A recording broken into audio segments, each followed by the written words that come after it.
Muy bien, muchas gracias. Vuelvo a saludarles a todos. Les deseo la paz de Dios, que tengan muy buenos días. Sean bienvenidos a la iglesia de Michayhue. Estamos muy contentos hoy de poder tener algo fuera de lo común, de lo normal. Esto no es un culto, no es un servicio, ya no es una reunión, pero como todo en nuestra vida, lo hacemos en el nombre del Padre, del Hijo y del Espíritu Santo. Comenzamos este conversatorio y la idea es poder compartir experiencias de fe, aprender acerca de nuestros artículos de fe, que es la doctrina central de lo que creemos, y también hacerlo de una perspectiva histórica, entendiendo que lo que somos hoy día es parte de un camino recorrido ya por muchos varones y mujeres de Dios antes que nosotros. La palabra del Señor nos enseña: imitad la fe de nuestros pastores, de los que pasaron previamente a nosotros. Considerar cuál haya sido el fruto de sus obras e imitad su fe. Y en medio de este contexto tenemos la bendición de contar con Editorial Tarso, que es parte también de un hermano de nuestra iglesia, así que es una alegría para nosotros. Les agradezco por estar acá presentes y rápidamente les cuento que tenemos 3 expositores.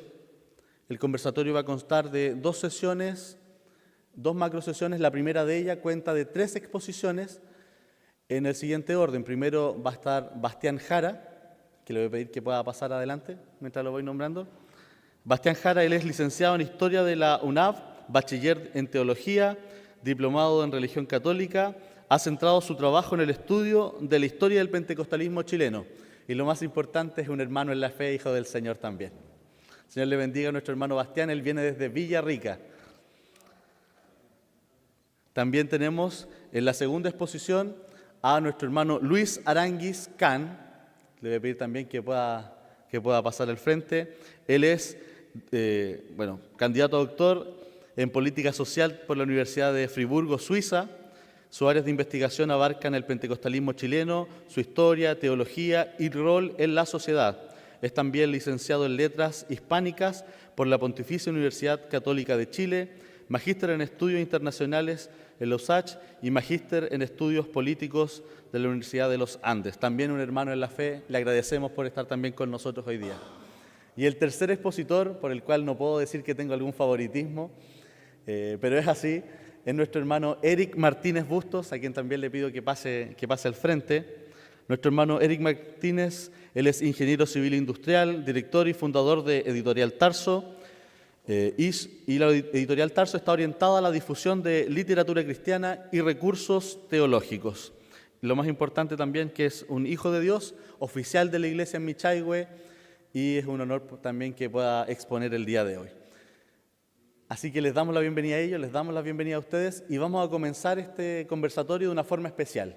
Les voy a invitar que, puestos en pie, podamos cantar a Dios, y vamos a hacerlo con el himno número 13 del himnario pentecostal, el himno A Nuestro Padre Dios. Yo, como soy el organista, me voy a mover para allá, pero cantamos en el nombre del Señor.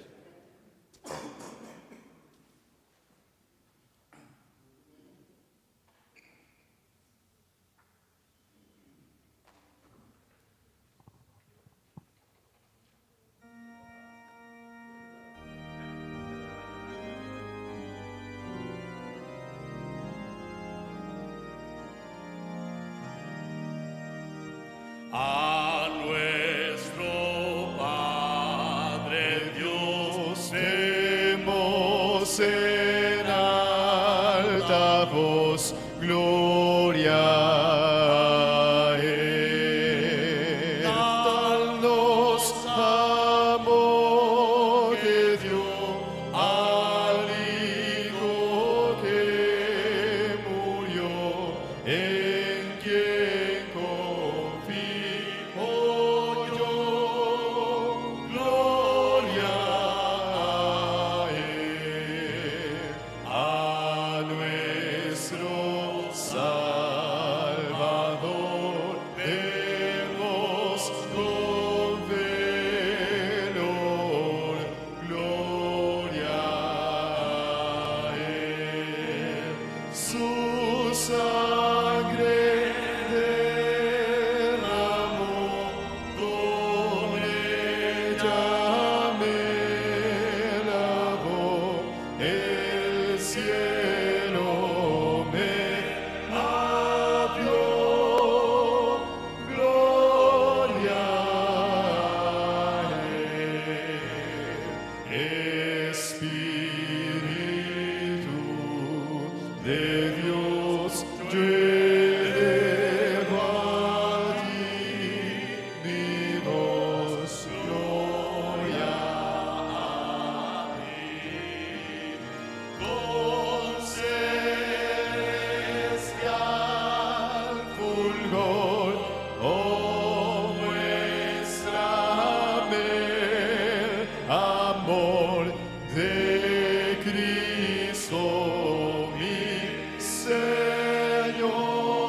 Bueno, comenzamos de esta forma porque es reconocer lo que creemos, ¿ya? En la Trinidad de Dios, Dios Padre, Hijo y Espíritu Santo, quien está en medio de todas las cosas, y también hacemos esta exposición desde el altar de Dios, ya que lo que se va a hablar desde este lugar es algo que es de edificación para nuestro alma, para nuestro conocimiento. Les agradezco a nuestros hermanos por estar en la mesa y previo a comenzar con la primera de las exposiciones, le voy a dar la palabra al pastor de la iglesia Michayhue, pastor Andrés Plagués, para que pueda saludar a todos los presentes.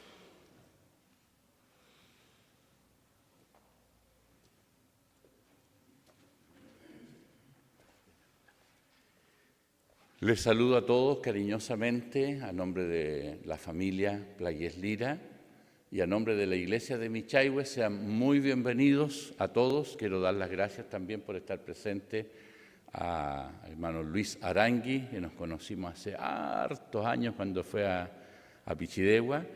Le doy las gracias también de venir tan lejos, y al hermano Bastián también, y también, por supuesto, a nuestro hermano Eric. Siempre en estos tipos de eventos quisiéramos tener a mucha hermandad, pero no nos desanimemos, porque ustedes han querido poder aprender y poder conversar, que esa es la gracia de eso. No va a ser algo impuesto, sino que es un conversatorio. Sean muy bienvenidos, el nombre de Dios sea bendecido, ustedes y sus familias, y nuevamente agradezco a Dios por esta instancia en donde no debemos brillar solo los que estamos al frente, sino que dar lugar a aquellos que Dios ha depositado dones y que también se han dedicado a estudiar. Ustedes escucharon los títulos, y esos títulos no son gratis, sino que son fruto del esfuerzo de estos tres hermanos. Así que Dios les bendiga y no se cansen. Les animo a que todo se haga de la mejor forma. Tienen amplia libertad, hermano Luis, hermano Bastián, al hermano Eri, ¿para qué le vamos a decir? Y que Dios sea con todos ustedes. Un abrazo. Muchas gracias. Les vuelvo a reiterar la invitación de que nos sentemos adelantito de forma que podamos ver. Estamos también grabando la sesión para posteriormente tratar de compartirla con nuestros hermanos que están a la distancia. Y bueno, la indicación es que desde acá les vamos a regular el volumen, mis hermanos. Ustedes pueden acercarse al micrófono, lo ideal. El hermano Eric ahí sabe prenderlo para que se lo prenda el hermano Bastián, que es el que comienza. Así que les continúo comentando, previo a pasar a la primera exposición, que luego de ver las tres exposiciones en forma de corrida, es decir, primero nuestro hermano Bastián, después nuestro hermano Luis, después nuestro hermano Eric Martínez, vamos a tener un break. Esta es la parte que a algunos les gusta más, con un pequeño cóctel, un break para que se tomen un café, se sirvan algo, de alrededor de 15 minutos. ¿Ya? Vamos a hacer el llamado luego que pase el tiempo para que vuelvan a tomar sus asientos, y viene el último espacio, que es de preguntas. ¿Ya? Lo vamos a hacer de forma tal de que yo voy a ir acercándome al que tenga una duda, una consulta, una pregunta durante las exposiciones. Si usted tiene una pregunta, pueda anotarla en su celular quizás, o me la puede comentar y la guardamos para hacerla luego en el último bloque. ¿Ya? Entonces reitero, van a ser las tres exposiciones, luego un break de 15 a 20 minutos, depende de qué tan rápido coma usted, mi hermano, mi hermana, del hambre que tenga, y luego de eso pasamos al último espacio de preguntas y respuestas. Recordar que las preguntas idealmente sean concisas, acotadas a los temas tratados, ¿da? Y tampoco la idea es polemizar con preguntas que no vamos a poder responder. Bueno, nuestros hermanos, yo confío en que Dios les dará la sabiduría suficiente, pero que aprovechemos el tiempo que tenemos. ¿Ya? La idea es que esto termine a más tardar a las 12:30 del día. Fue el compromiso que hicimos con nuestras hermanas. ¿Ya? Les agradezco, mis hermanas ancianas, por estar presentes, y que Dios nos bendiga. Podemos comenzar. Sí, perdón. ¿Ve? Primera vez que hago esto, así que me equivoco. Antes de empezar, vamos a escuchar unas palabras del organizador, nuestro hermano Eric Martínez, de parte de Editorial Tarso, para que presente la editorial y nos cuente qué es lo que tienen en el stand de atrás. Buenos días a todos los hermanos y hermanas presentes. Les agradezco en primer lugar el haberse dado el tiempo de poder venir también acá a escucharnos, ¿cierto?, a compartir con nosotros. Bueno, esta charla, como dice acá el nombre, Pentecostalismo Chileno y Confesionalidad, ha tenido algunos precedentes. ¿Ya? Luis estuvo en Santiago en 2 iglesias diferentes de denominaciones, dando una charla no igual, pero similar. ¿Ya? Y ahora ha venido acá y también Bastián va a acompañarnos. Mi oportunidad es para poder también comentarles acerca de la editorial Tarso, que ahí aparece el logo. Hemos estado presentes también en las otras charlas y ahora no es la excepción. Atrás hay un stand donde va a estar Valentina con algunos libros que nosotros ya tenemos publicados. Tenemos 3 libros publicados: Carta sobre el bautismo, que es un libro que utilizó el pastor Huber, ya algunos extractos para poder hacer una defensa del bautismo por aspersión que practicó el pentecostalismo chileno originario, al menos cuando el pentecostalismo estaba todavía unificado, algo de lo que los hermanos acá también van a hablar. ¿Ya? Ahí Huber tuvo que hacer una defensa de la forma en que se practicaba el bautismo en la iglesia pentecostal, y como argumento, como fuente, utilizó este libro, Cartas sobre el bautismo, que estaba en inglés en esa época, y ahora Editorial Tarso lo ha traído en español y está disponible también atrás. Ahí también van a encontrar otro libro que es Confesión de Fe de los Metodistas Calvinistas de Gales. Vamos a hablar también, Bastián me parece que va a hablar también del metodismo. Ya no quiero meterme en la charla de él, pero el pentecostalismo chileno al menos proviene del metodismo, ¿ya? Y como tal, el metodismo también lo va a decir Bastián, así que no voy a entrar más en detalle, pero en este libro ya encontramos las 2 formas clásicas del metodismo: el wesleyano, que todos conocemos, también el metodismo calvinista, que existió en Gales por alrededor de unos casi 200 años aproximadamente. Y en este librito van a encontrar la confesión de fe de este metodismo calvinista, y también viene acompañada por los 25 artículos metodistas wesleyanos. ¿Ya? También está disponible. Y el último libro, que tenemos hoy día el honor de contar con el autor, que es Luis Aranguis, que es Rastros de un fuego milenario, ¿ya? A donde se habla justamente de esta misma temática de la confesionalidad pentecostal. También está disponible, más algunos otros artículos como poleras, polerones, jockey y cosas por el estilo, que pueden encontrar también atrás. Así que después en el break va a quedar un espacio para que puedan pasar también al stand a mirar qué cosas hay disponibles y puede ser de su agrado. Eso, mis hermanos, muchas gracias por venir, y ahora sí dejo a Gamaliel para que podamos dar el inicio a esta charla. Bueno, habiendo escuchado eso, el merchandising y todo lo que tiene Editorial Tarso, podemos comenzar entonces con la primera charla, nuestro hermano Bastián. Así que muchas gracias. Amén. Que el Señor les bendiga. Para mí es un gusto estar junto a ustedes en este día. Yo soy de la Iglesia Metodista Pentecostal de Villarrica. Mi pastor es Ismael Bascur García. Y hoy en día el hermano Eric me invitó para poder hablar un poco de la historia del pentecostalismo y en sí de la historia de cómo llegan los protestantes a Chile. ¿Por qué me voy un poquito más atrás del pentecostalismo? Porque tenemos que entender el inicio del movimiento protestante en Chile para saber por qué el pentecostalismo tiene tanta importancia en Chile, por qué creció tanto, por qué se dio su diversificación y por qué nosotros nos identificamos como pentecostales. Amén. Entonces, bueno, acá yo puse una imagen en la presentación bien característica porque es la iglesia de Retamo, ya una iglesia histórica que hoy en día no se ocupa como iglesia como tal, pero a veces hay cultos que se hacen a petición y se puede visitar. Lo primero que tenemos que decir cuando hablamos de historia del protestantismo en Chile y del pentecostalismo es que tenemos que saber cómo era Chile en el siglo XX y en el siglo XIX. En el siglo XIX, cuando llegan los primeros protestantes, Chile era un país en construcción. Tenemos que saber que recién veníamos de una campaña independentista, ¿cierto? Y venía de un proceso colonial. Cuando nosotros estudiamos historia sabemos que nuestra tierra era una colonia de España y ya para 1818 se independiza de España totalmente, pero sigue con las mismas costumbres que tenían antes y las mismas formas.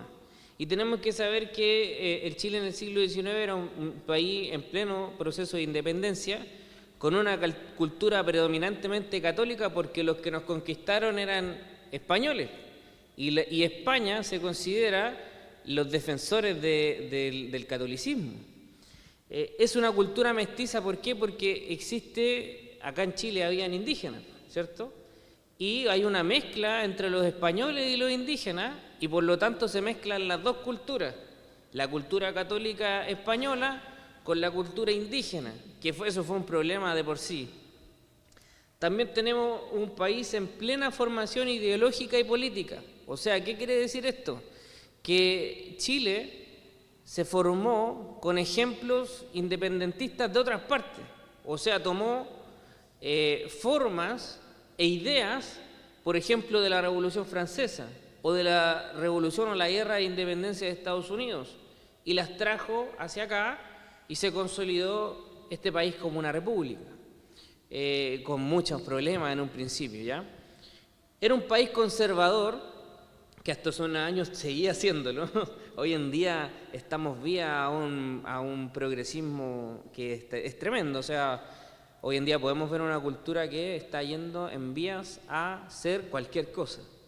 Y el conservadurismo se ha perdido, por lo menos en lo moral. Entonces, pero en el siglo XIX no era así. Y era mercantilista, y esto me interesa mucho de decirlo, porque Chile, cómo se abastecía tanto con libros o información o con mercadería a través del mercantilismo. ¿Qué quiere decir eso? Que habían barcos que traían la información y habían barcos que mandaban información hacia afuera. Eso es algo muy importante, porque acá llega información de todas partes y llegan misioneros de todas partes. Y ya después, cuando Bernardo O'Higgins se da en una apertura muy mínima, pero una apertura a los evangélicos, llegan protestantes a hablar del evangelio, estableciendo colegios, porque los protestantes en Chile no eran aceptados hasta mucho después, ¿ya? Y acá yo puse una imagen bien bonita, que es la proclamación y jura de la independencia. Ojo que siempre se habla de que y celebramos, ¿cierto?, el 18 de septiembre de 1810, pero en realidad lo que pasó ahí, si no lo sabían, es la primera junta de gobierno. Y la primera junta de gobierno no fue un acta de independencia, sino una forma de cómo gobernar el país, ¿ya? Cómo gobernar mientras el rey estaba prisionero. ¿Cómo era la cultura chilena? Y esto me interesa mucho, porque desde la época de la colonia hasta la época de la independencia y hasta hace algunos años nomás, era una cultura que tenía una tendencia al trago. O sea, era una cultura ebria. Había muchas personas que tomaban mucho. Y eso es un problema, porque en la época colonial no tenía suficiente fuerza como policiales o de orden que controlaran a la gente. De hecho, habían fiestas en donde de ahí vienen las palabras como en la tomatera o ese tipo de cosas, porque tomaban, se emborrachaban y luego de esa fiesta peleaban. Y eso se da hasta el día de hoy. Basta con ver, por ejemplo, la fonda en el Parque O'Higgins, que en el fondo van a tomar y a la salida igual pelean. Entonces, eso viene de ahí, porque era una cultura que le gustaba mucho la pelea, el trago, el conflicto. Y yo puse aquí una cita que es de la profesora Alejandra Araya, que ella es historiadora del Chile colonial, y ella un poco resume un poco esto de la cultura chilena, porque nos dice que en Chile habían vagos incluso, y que las personas vagas, suena chistoso, pero las personas vagas eran mal vistas por los gobernadores. La vagancia no era un delito, pero sí era mal visto y producía, por ejemplo, la vagancia que hubieran personas que tomaran y que delinquieran. Entonces, esa era la cultura que había en Chile en el siglo XIX y que se traslada al siglo XX. Entonces, por eso me parece muy importante que ustedes lo sepan, porque a eso se enfrentaron los protestantes cuando llegaron. Y el catolicismo, si bien es cierto, imponía a través de la palabra o a través de los sermones o de la ética moral, imponía una forma de hacer ver como de que las peleas, los conflictos, las borracheras eran malas. No tenía un discurso moral aceptado por la gente, porque había muchos problemas de lenguaje. El catolicismo, hasta el Segundo Concilio Vaticano, predicaba en latín los sermones. O sea, la gente no entendía lo que se predicaba. Entonces, con esas cosas fuertes se enfrentó el protestantismo. ¿Cuáles fueron los primeros evangélicos que llegaron a Chile? Acá tenemos el caso de Diego Thompson, no sé si alguien lo conoce o ha escuchado de él.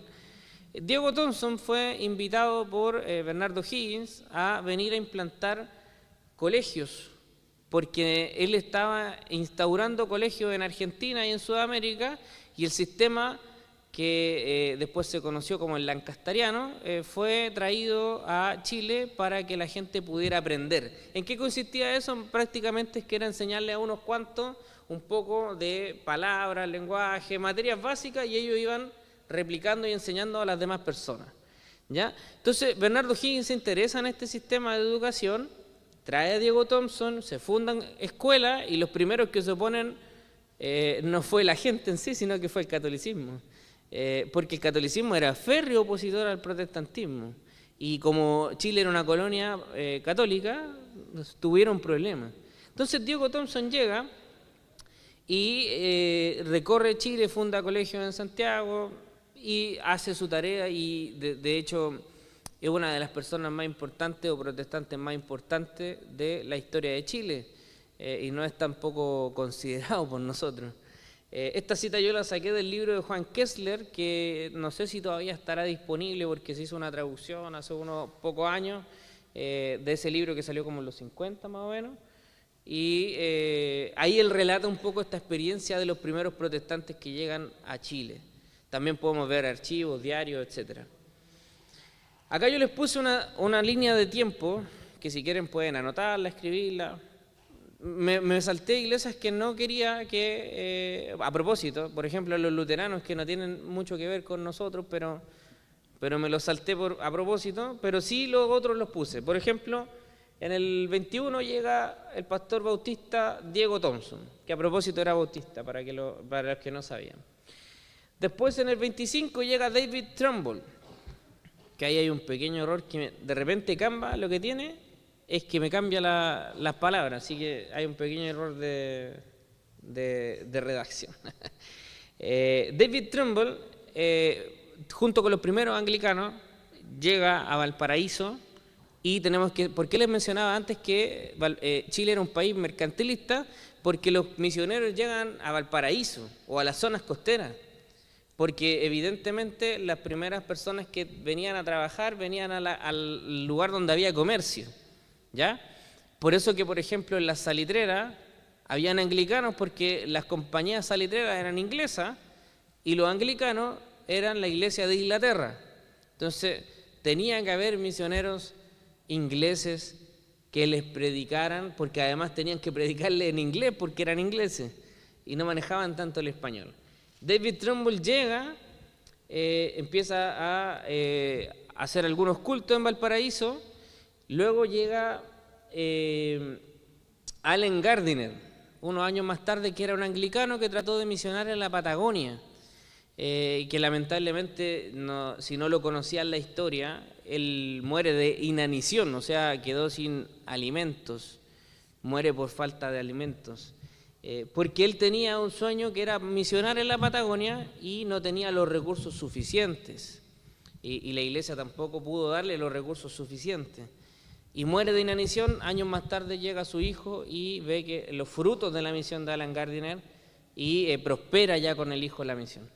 También David Trumbull, quiero decir que debe ser uno de los evangélicos más importantes y controversiales de la historia, que si no el más importante, junto a Juan Canut de Bon y el pastor Willie Hoover.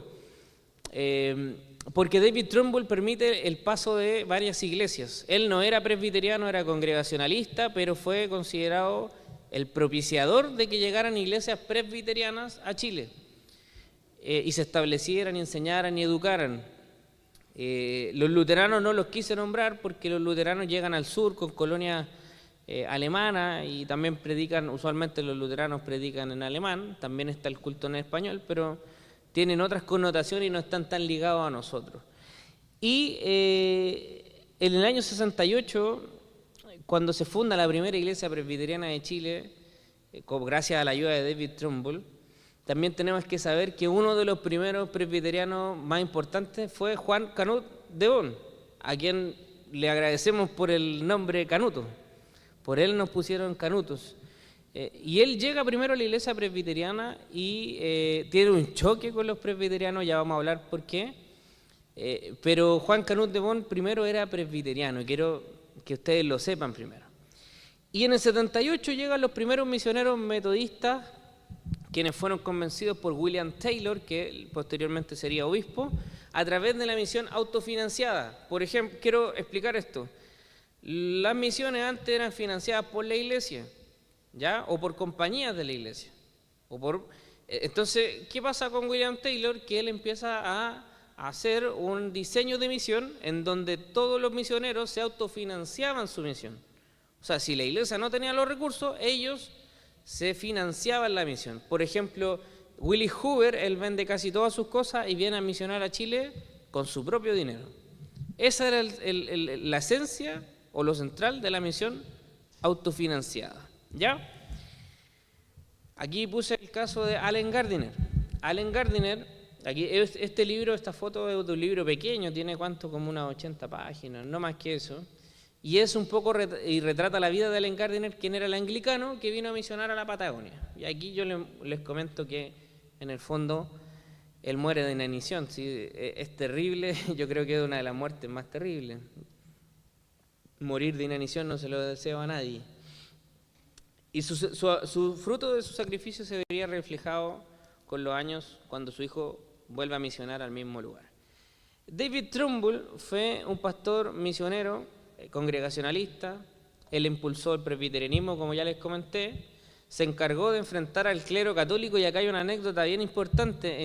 En Chile hubo una sequía en la región, cerca de Valparaíso, y los católicos mandaron a que se hiciera una manda, ¿ya? Una manda para que hubiera lluvia. Y David Trumbull los enfrenta a través de un diario y publica una carta que dice: ¿quién manda la lluvia? Porque en el fondo el catolicismo basa sus creencias con mediadores. Hace poco, de hecho, sacaron la comediación o la cointercesión de María, ¿cierto? Pero, ¿qué hace Trumbull? Le empieza trata de enseñar de que el único que puede mandar la lluvia o puede parar la lluvia, tal como pasó, por ejemplo, en el relato de Elías, es Dios. Es Dios, no otros mediadores, no imágenes, no ídolos, sino que es Dios el que tiene poder para hacer milagros. Eso David Trumbull lo deja por sentado. ¿Saben cuál era la característica de los misioneros que llegaron a Chile como David Trumbull? Que cooperaban con otras iglesias.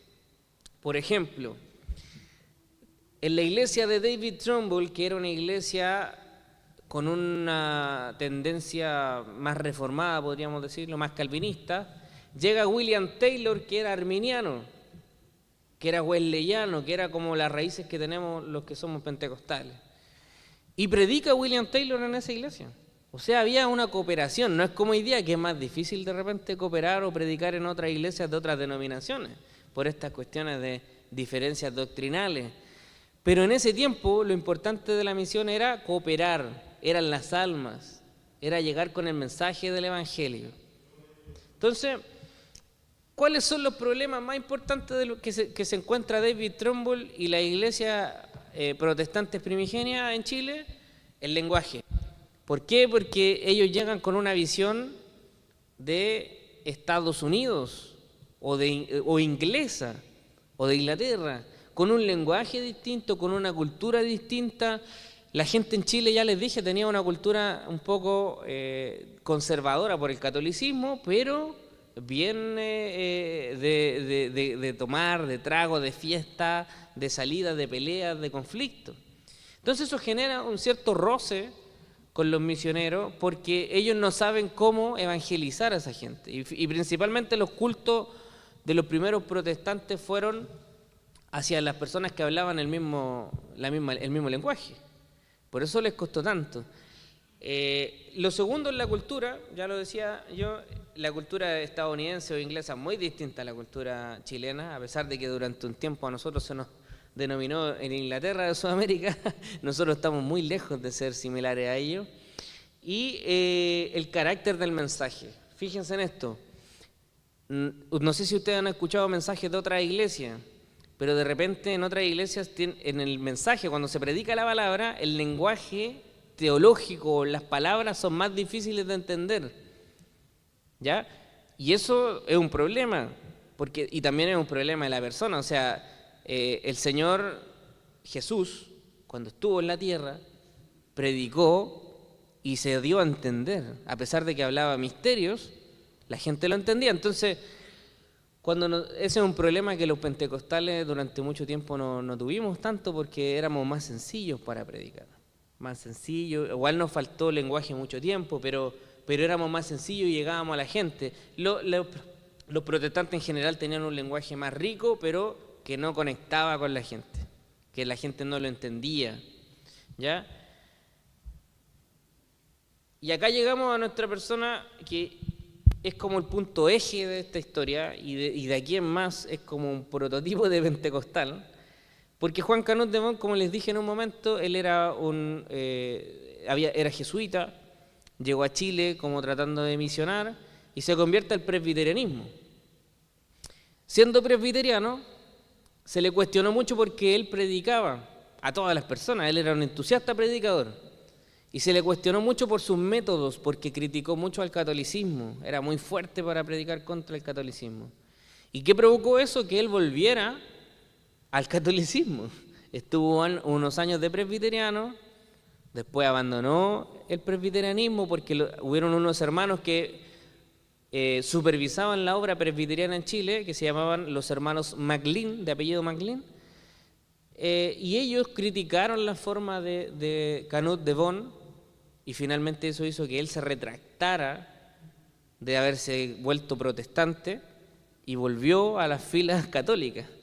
Ya ahí ustedes pueden ver incluso una redacción de una carta que recoge el jesuita Ignacio Vergara en su libro El protestantismo en Chile, donde él declara volver a la Iglesia Católica y pide que lo vuelvan a integrar a las filas católicas. Y eso es tremendo, porque él finalmente, después de estar unos 3 años más o menos en el catolicismo de vuelta, se hace metodista, era muy carismático. Y el fuerte principal de Canut de Bon era que predicaba en la calle. Por eso a nosotros los canutos, los protestantes pentecostales nos llaman canutos, porque él predicaba en la calle, ¿ya? Y él, de hecho, terminó sus años como metodista.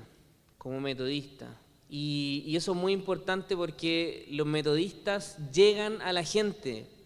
Ese es el tema principal, los metodistas llegan a la gente en un principio, porque su mensaje era un poco más directo, porque el lenguaje es un poco más sencillo y la invitación es más universal. De ahí ya va a estar Luis y Eric ahondando un poco en ese tema, pero el lenguaje del metodista episcopal, no todavía pentecostal, es un poco más sencillo, ¿ya? Entonces, ¿por qué Valparaíso es un epicentro de la misión chilena? Porque yo les comentaba que todos llegan a Valparaíso, todos los misioneros, y Valparaíso era realmente el puerto principal de comercio de Chile. Y Valparaíso se vuelve también, no como algunos aseveran, la fuente del pentecostalismo chileno, porque hay algunos que piensan que es Santiago, y por los hechos que pasaron en septiembre de 1909, el 12 de septiembre, pero realmente todo el epicentro del avivamiento fue en Valparaíso. Todo fue en Valparaíso. Entonces hay de repente personas que, por revalidar cierta historia o por revalidar como momentos épicos, tratan de poner a Santiago o los hechos que pasaron el 12 de septiembre de 1909 como fundacionales del movimiento pentecostal. Pero realmente, ¿cuándo nace el movimiento pentecostal? ¿O dónde nace? En Valparaíso, con Willy Huber a la cabeza. No como algunos afirman que fue Umaña, no fue Umaña no estaba ahí, no era ni siquiera pastor, fue el pastor Willy Huber, el pionero para que se derramara el Espíritu Santo en Valparaíso. Luego tenemos acá a 2 personas importantes que ya vamos a estar viéndolo, son Willie Hoover y William Taylor. William Taylor yo ya les comentaba que era el que fundó la misión autofinanciada, o sea, gracias a él se pudo traer misioneros que se financiaban ellos mismos y ellos venían a trabajar. ¿Cómo funcionó la misión metodista? Fundando colegios. Por ejemplo, Willie Hoover fue en primer lugar lo mandaron a Iquique y él estuvo a cargo de la construcción del colegio de Iquique. Si no me equivoco, lo tengo más adelante. Acá está. Me lo pases. Aquí. Es el colegio de Iquique. Acá hay varios niños jugando, pero ¿quién fue el que estuvo a cargo de esa construcción? Willie Hoover. Willie Hoover estuvo a cargo de esa construcción, a cargo de los pioneros que estuvieron en la zona. Luego fue trasladado al Paraíso y ya vamos a hablar de eso. ¿Por qué la iglesia metodista es cercana a la gente? Porque tal como pasó en Inglaterra, cuando nace el metodismo, que el anglicanismo tenía una high church, que era la alta iglesia, y estaba muy lejana de la gente común y corriente. Y Wesley era una persona que predicaba a las personas a caballo, y iba a predicar a todas partes. Por ejemplo, Whitefield igual en una oportunidad cuentan sus testimonios que lo invitaron a predicar a una iglesia, el pastor no lo quiso recibir, lo invitaron los hermanos y él predicó afuera, no se hizo problema, predicó afuera y al final los hermanos salieron afuera a escucharlo. Entonces el metodismo fue cercano a la gente porque iba a la gente necesitada, ¿ya? Y Hoover llegó acá y de hecho cayó como anillo al dedo, porque aquí había mucha gente necesitada en Chile, mucha gente en condición de pobreza, mucha gente en condición de analfabetismo, no sabían leer, no sabían escribir, ¿ya? Entonces, y quise poner aparte el caso de Concepción, ya que estamos en Concepción, ¿cierto? El caso del pastor Tulio Morán, porque Tulio Morán era presbiteriano, pero fíjense que los presbiterianos tienen un gobierno de presbiterio, un gobierno muy distinto al de nosotros, ¿ya? Pero él era congregacionalista, tampoco era paido bautista, creía en el credo bautismo. O sea, yo sé que a lo mejor ustedes saben lo que es el paido bautismo, que es bautizar a los niños por aspersión, pero él no creía en eso y tuvo muchos problemas con los presbiterianos porque no creían eso. Y además era algo que cuando el pastor local me saludó, me dijo si tenía alguna relación con Jara. Tulio Morán tenía tendencias sindicalistas, tendencias de izquierda. Y eso es un problema que le generó a la iglesia presbiteriana. Entonces, luego ellos se separan de la iglesia presbiteriana, y fundan una iglesia particular, independiente. Y posteriormente, cuando llega acá a Concepción, enviado por Hoover, el pastor Seferino Arancibia, ahí se unen al movimiento pentecostal, pero primero fueron independientes y con muchos problemas por haber sido distinto al presbiterianismo.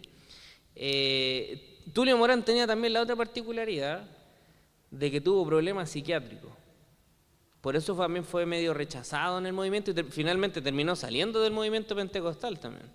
Estuvo en otras iglesias porque tuvo problemas psiquiátricos y hay testimonios bien fuertes de él que no vamos a tomar hoy día.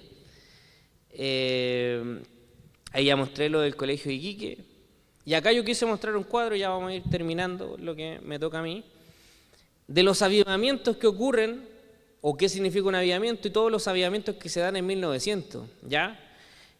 Primero, ¿qué significa avivamiento? En palabras simples, un avivamiento es un movimiento de revitalización espiritual en donde ocurren dos cosas. Hay manifestaciones del Espíritu Santo, que son muy importantes, y hay conversiones masivas, ¿ya? En Valparaíso, en 1909, o entre 1902 y 1909, hay conversiones masivas. No solamente era las manifestaciones lo que era importante, sino que eran las almas que eran transformadas por el poder del Espíritu Santo, por ese poder que dice la Biblia que nos ayuda a entender las cosas, que no es tan solo un poder, es Dios, el Espíritu Santo Dios, y como cantábamos en un principio, este Dios trino, ¿cierto? En tres personas, el Espíritu Santo actúa convenciéndonos de todo pecado, de toda justicia, guiándonos, y eso provoca que hayan conversiones masivas porque la gente que era vagabunda, que era alcohólica, que era peleonera, que tenía problemas, conflictos individuales o matrimoniales, se convertía y cambiaba. Esos eran los pentecostales, esa era la esencia, no solamente las manifestaciones, que tienen un poder transformador, pero el principal mover del avivamiento fue que hubieron manifestaciones y que hubieron conversiones. ¿Ya? Entre los avivamientos que tenemos está el de Gales, entre 1904 y 1905, a la cabeza de Ivan Roberts. Ivan Roberts era un metodista calvinista, que es lo que hablaba el hermano Eric en la presentación. Y él predica en Gales y prácticamente se convierte la mayoría de Gales. Los galeses igual tenían conflictos de alcohol, de borrachera, todos eran mineros. Y fíjense que cuando Ivan Roberts empieza a predicar, Gales fue convertida por el poder del Espíritu Santo. Y los bares se tuvieron que cerrar. Tuvieron que cerrar los bares donde iban a tomar porque ya nadie quería tomar. Todos querían seguir el Evangelio. Todos querían seguir a Cristo. Eso es tremendo. Para mí eso es un avivamiento. Es algo especial, es un mover de Dios. Los metodistas calvinistas es una forma distinta de metodismo, debemos decirlo. Tiene una formulación calvinista, no arminiana, a pesar de que nacen junto con el movimiento de Charles y John Wesley, ¿ya? Pero tienen ahí su formación en Gales, y con un amigo estuvimos investigando que llegan incluso a la Patagonia en Argentina. Ya hoy en día ya no es que estén consolidados, ya esa iglesia se fue difuminando con el tiempo, pero llegaron hasta Argentina, tuvieron su momento especial. También en la India, que fue el principal caso influyente en Hoover. En 1905, la hermana Pandita Ramabai, que tenía a cargo un lugar donde cuidaban mujeres y niñas, un orfanato, vive un avivamiento del Espíritu Santo con características similares a las que pasó en Chile. Por ejemplo, en Chile hubieron lloros, hubieron risas cuando el Espíritu Santo los tocaba, hubieron personas que caían al piso, hubieron lenguas, hubieron distintas manifestaciones del Espíritu Santo. En India pasó algo muy similar. Y dicho sea de paso, Hoover creía que la evidencia de haber sido bautizado en Espíritu Santo no solamente era hablar en lengua, sino que podían haber profecías, todo lo que dije anteriormente. ¿Ya? Fue muy distinto a Estados Unidos. Minnie Abrams fue la hermana que mandó la información de lo que pasaba en la India a Chile y les enseñó lo que estaba pasando en ese lugar y influenció en el avivamiento de Chile. Luego está el avivamiento de Estados Unidos con William Seymour, en donde también aparecen varias ramas de iglesia, la Iglesia de Dios, la Asamblea de Dios, luego también está la Iglesia de Dios en Cristo. Son varias iglesias que nacen de este avivamiento, que también fue bien anecdótico porque finalmente a William Seymour lo rechazan los mismos que lo habían educado por ser de color negro. De hecho, el que lo discipuló, el que lo formó, después estuvo en contra de William Seymour. Entonces es bien importante saber eso. Y luego en Chile, entre 1902 y 1909, empieza el avivamiento. En 1902 empieza un estudio del libro de los Hechos. Y hay un hermano que le pregunta a Willy Hoover, esto usted lo puede leer en el libro del avivamiento de Chile, de Pentecostal en Chile, que le pregunta qué impide que nosotros podamos ser como la iglesia que aparecía en los Hechos, con milagros, con dones, con derramamiento del Espíritu Santo en sus vidas, con el bautismo del Espíritu Santo.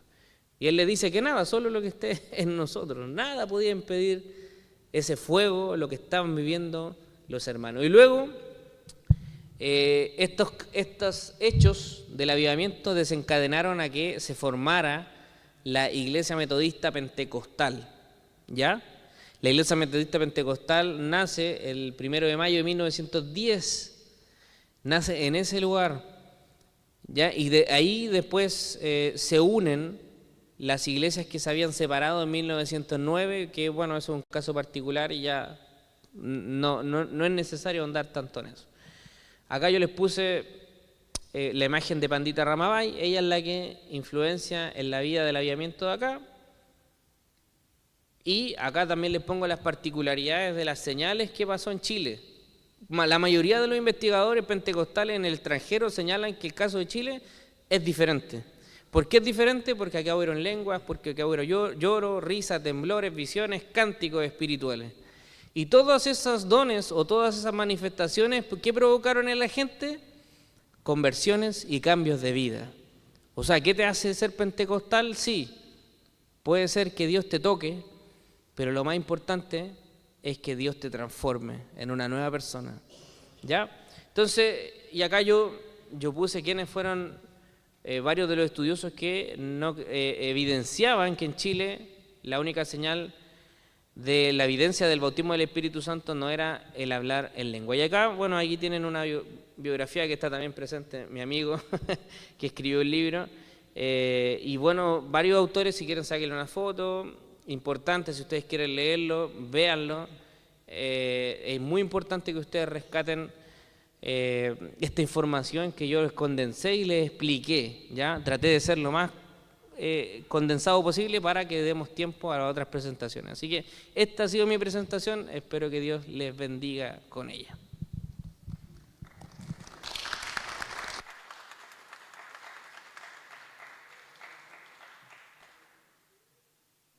Recuerde guardar sus consultas, no se olvide, puede anotarlas en su celular ahí o nos pide un papelito para que las anotemos para que en el último espacio, bloque, las podamos hacer a los expositores. Ahora viene la presentación acerca de confesionalidad. Esta es una presentación muy interesante también, en donde nuestro hermano Luis Aránguiz nos va a contar acerca de la historia y qué decían estos artículos de fe que están en muchos de nuestros himnarios y cómo han cambiado a lo largo de los tiempos, ¿ya? ¿Qué es una confesionalidad? Es lo que creemos, es lo que confesamos creer. Toda iglesia debe tener una confesión de fe. Así que muchas gracias y Manuel Luis Aránguiz puede exponer. ¿Sí? Manténgalo presionado un segundito más. ¿Está verde?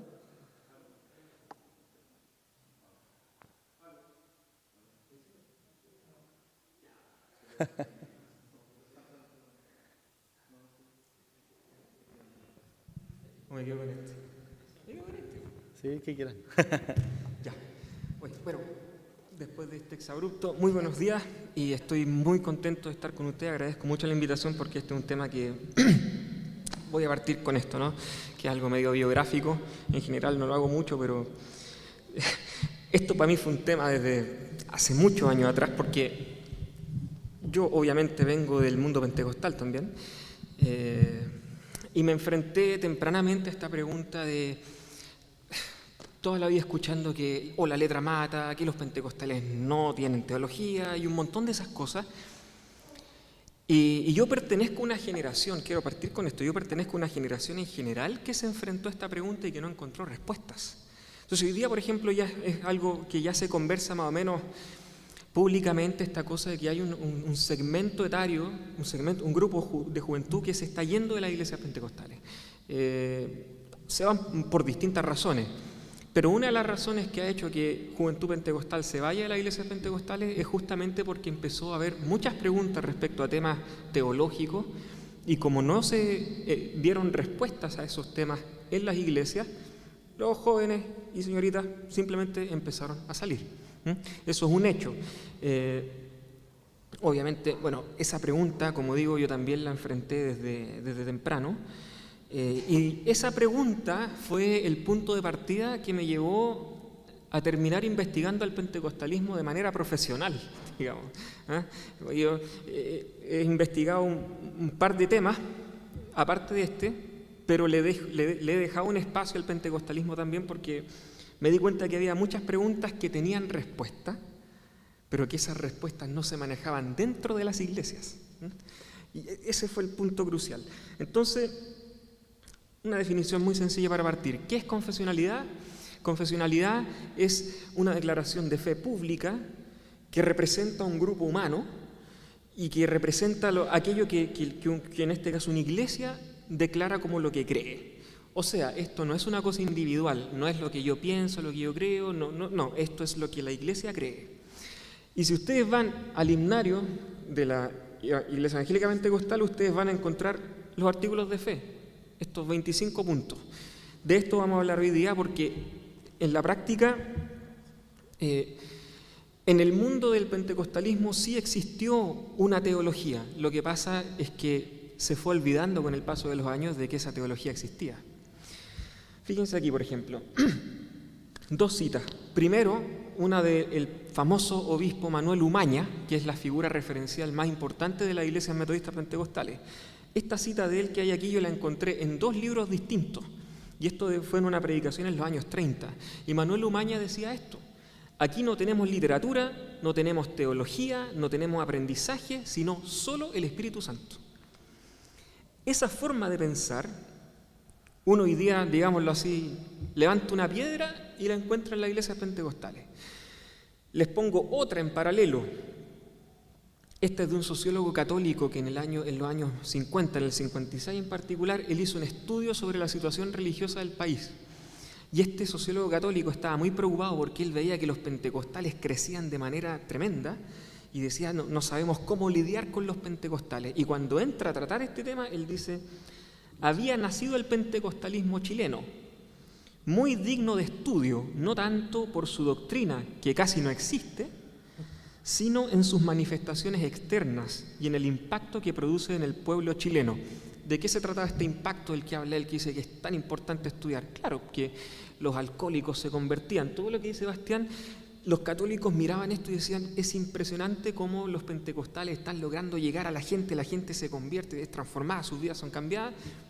Pero, detalle, la línea chiquitita, que no es tan digno de estudio por su teología, porque no tienen, básicamente. ¿Cuál es el punto?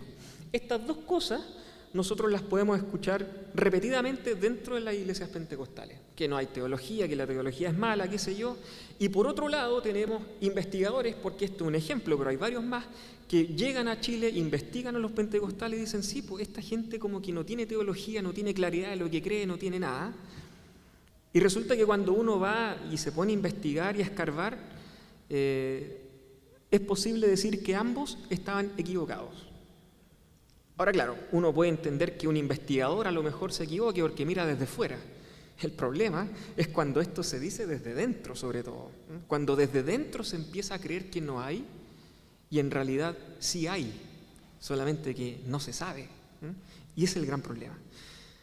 Entonces, simplemente un árbol, porque resulta que, claro, el pentecostalismo, bien decía Bastián, parte en Valparaíso, después se expande, entre Valparaíso, Concepción y Santiago se empieza a expandir, pero también muy prontamente empieza a dividirse. Hoy día nosotros por registro público podríamos encontrar más de 1000 iglesias pentecostales registradas, algunas gigantescas, otras muy chiquititas, todas autónomas, se gobiernan a sí mismas, nadie tiene jerarquía sobre nadie, y muchas de ellas diciendo yo soy más pentecostal que tú. Eso era muy típico antes, ya hay registro histórico de esto, lamentablemente yo he visto que todavía pasa, pero bueno. Entonces se produce esta cosa de quién es el dueño de lo pentecostal, básicamente. Y este árbol familiar es básicamente para dejar en claro una cosita, que cuando viene el movimiento pentecostal, como bien decía Bastián, esto parte como la iglesia metodista pentecostal. Era un grupo unificado en torno al liderazgo del pastor Huber y los que lo rodeaban, pero después viene un quiebre entre el 1932 y el 1933. En ese quiebre queda un grupo que conserva el nombre metodista pentecostal y el otro grupo toma el nombre de Iglesia Evangélica Pentecostal. La polémica sobre esto siempre es que si la IEP, por ejemplo, en este caso, nació en los 40 o qué sé yo. Si uno lo mira desde el punto de vista estrictamente humano, la IEP nació también en 1909, porque es la misma gente que estaba ahí. De hecho, Willie Huber siguió con el grupo de la IEP. Entonces, no es tanto cuándo fue fundada la institución, sino de dónde vienen los primeros que componían ese grupo, ¿ya? El hecho es que tenemos estas dos grandes iglesias. Willie Huber, que fue el que encabezó el avivamiento, quedó con la IEP, no con la metodista pentecostal. En la metodista pentecostal tempranamente ya empezó a tomar el liderazgo el obispo Umaña, que fue el que citamos recién. Y después yo les puse ejemplos que en realidad no es necesario mirarlos en detalle, pero divisiones ahí que vienen, por ejemplo, un gran quiebre que vino hace poco en la iglesia metodista pentecostal, que quedó entre la de derecho público y la de derecho privado, el 2007. En el 65 se creó la Iglesia Unida Metodista Pentecostal. Por el lado de la Evangélica Pentecostal, en los años 50 aparece la Iglesia de Dios Pentecostal, que fue un quiebre de la primera Ñuñoa de Sargento Aldea. La Misión Iglesia Pentecostal, que es un grupo que salió de Sargento Aldea, y la Iglesia Pentecostal naciente, y así podríamos estar todo el día con esto, porque son cientos. Lo importante es dejar claro este problema, porque esto también es un problema para la doctrina. ¿Por qué? Porque resulta que, como dijimos recién, en el himnario de la Iglesia Evangélica Pentecostal se quedan 25 artículos de fe, pero eso no pasó con el resto de las iglesias pentecostales. ¿Cuál es el asunto? Ya, está la Iglesia Evangélica Pentecostal, está todo lo que dije ahí, que bueno, nace en el 33, que viene desde el avivamiento de 1909. ¿Cuál es el punto aquí?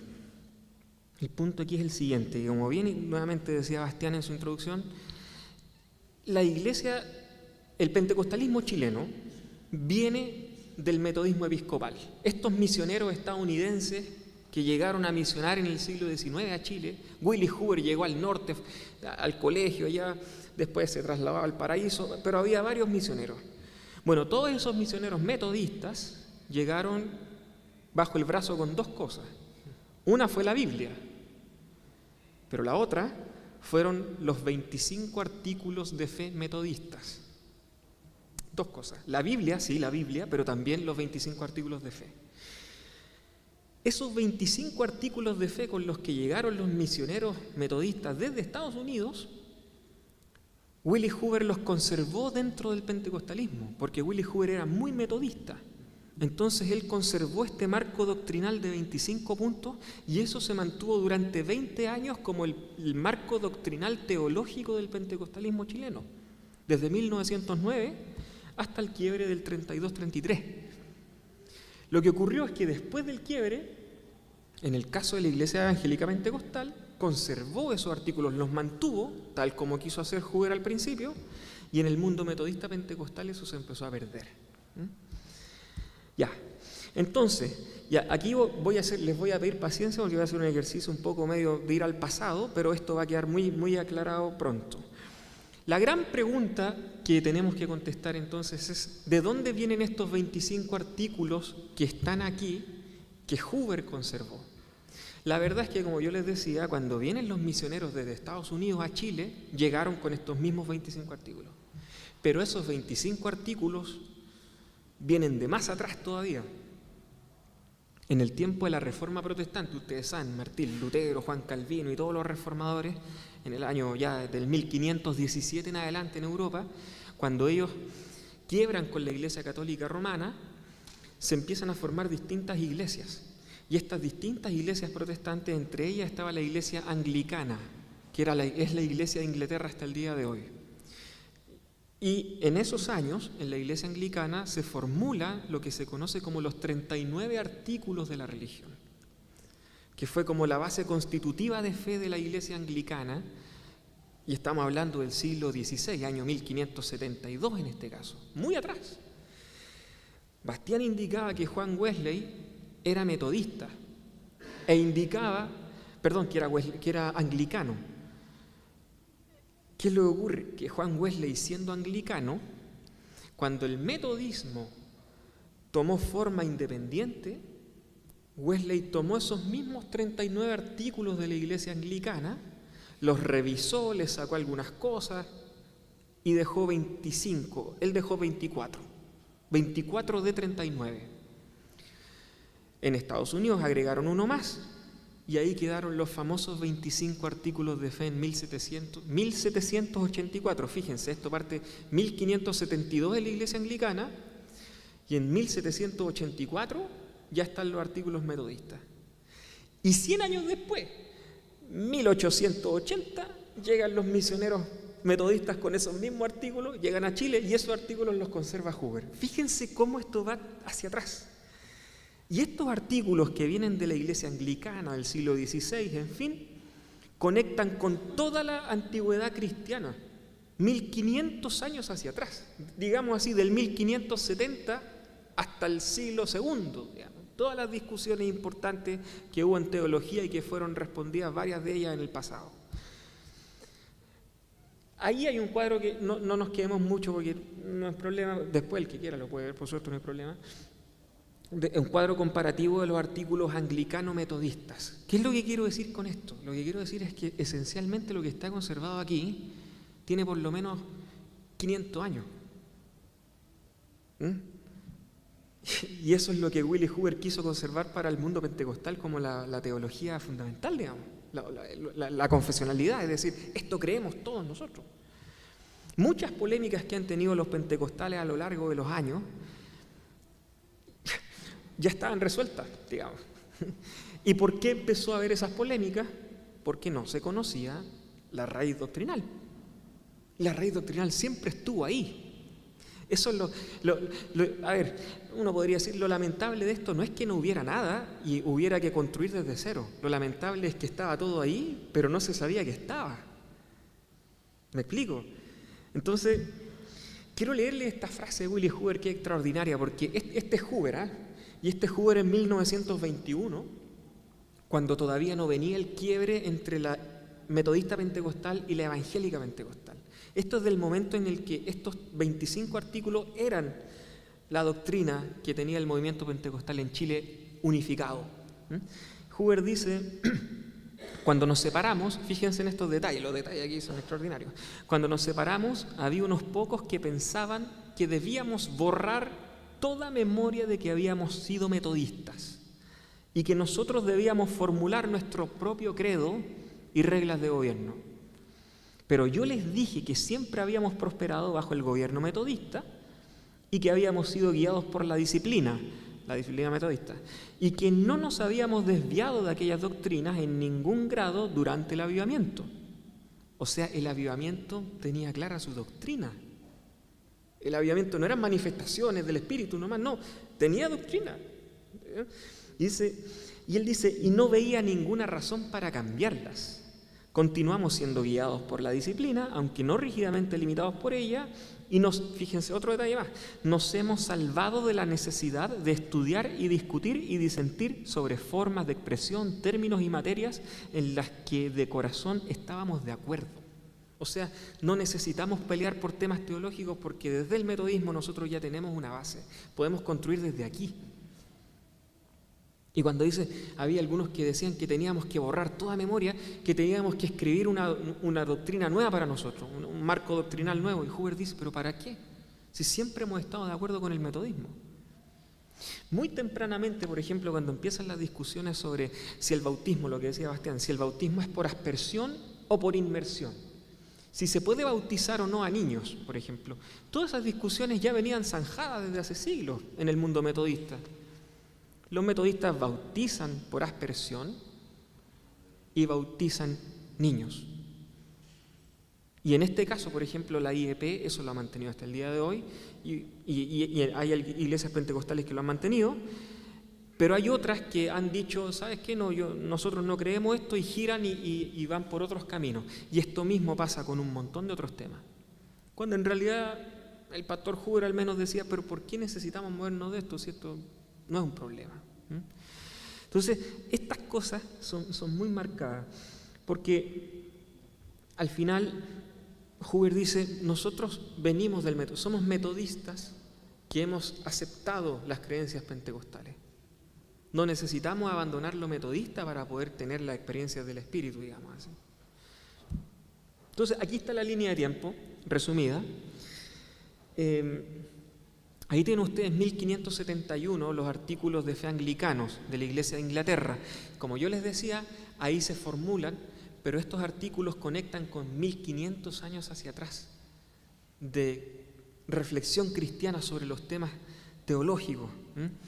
Después llegan los artículos metodistas en el 1784, después llegan los misioneros metodistas en el 1878. Fíjense cómo van los tiempos cortándose así. Llegamos a 1909, 1910, eso se conserva, y en el quiebre del 32-33 la IEP conservó esos mismos artículos. O sea, la línea de tiempo es clarita. Por ejemplo, en el mundo metodista pentecostal, yo he hecho un barrido de esto y en ocasiones me han invitado a otras iglesias del mundo metodista pentecostal de las diversas que hay para hablar sobre esto. Resulta claro, en la IEP uno dice, bueno, en la IEP está todo acá, digamos, ¿no? Pero en el mundo metodista pentecostal no es así. Entonces, por ejemplo, si uno agarra la unidad metodista pentecostal, ahí hay solamente 5 artículos y esos 5 de 25 y no son los mismos, ¿ya? Están como de repente medio cortados. Si uno agarra la Iglesia Metodista Pentecostal de Derecho Público, tiene 8, pero de esos 8 solamente 5 se parecen, hasta por ahí nomás al articulado antiguo que Willy Huber conservó. Si nos vamos a la Iglesia Metodista Pentecostal de Derecho Privado, en la de Derecho Privado, ellos hicieron lo que Huber decía que no había que hacer, digamos, armaron una nueva, desde cero. Bueno, y después, esto es interesante, la Iglesia JBH, cuando se independiza ahora, ¿qué año fue, Bastián? 2011. Ellos empezaron un camino de tratar de reconstruir el pasado y tienen un articulado de fe de 21 artículos. Casi llegaron a los 25 y esos 21 son, la mayoría de ellos llegaron a los 18 y 19, son muy parecidos a los artículos antiguos. Cuando llego a este punto, hay gente y yo una pregunta válida, que me dice, bueno, ¿por qué esto es importante? Y yo les digo, esto es importante con un ejemplo. 18 de octubre de 2019, Chile. Hay que cambiar la Constitución. Antes del 18 de octubre del 2019, la Constitución en este país le importaba a los abogados constitucionalistas y a los que tenían que usarla en el terreno político. Y de ahí al resto del país la Constitución no le importaba a nadie, digamos, si seamos honestos.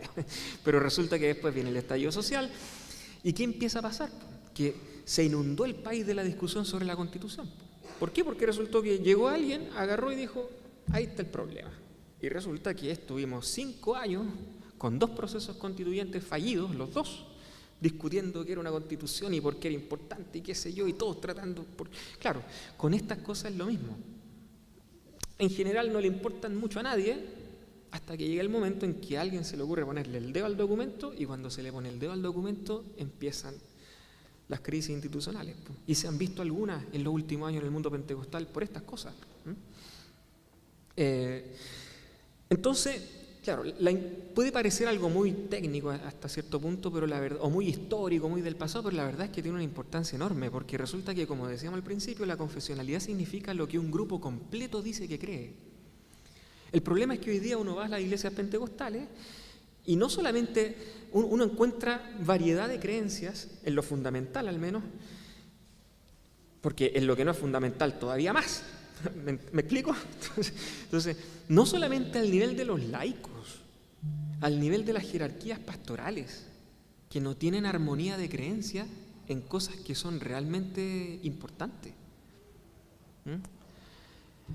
Y si a eso uno le agrega la pluralidad de cosas que hay hoy día, el mundo pentecostal hoy día tiene una variedad, esto es una lista chiquitita, porque la variedad es gigantesca de cosas que se pueden encontrar, de cambios que han ido haciéndose después del abandono progresivo, digamos así, de los 25 artículos.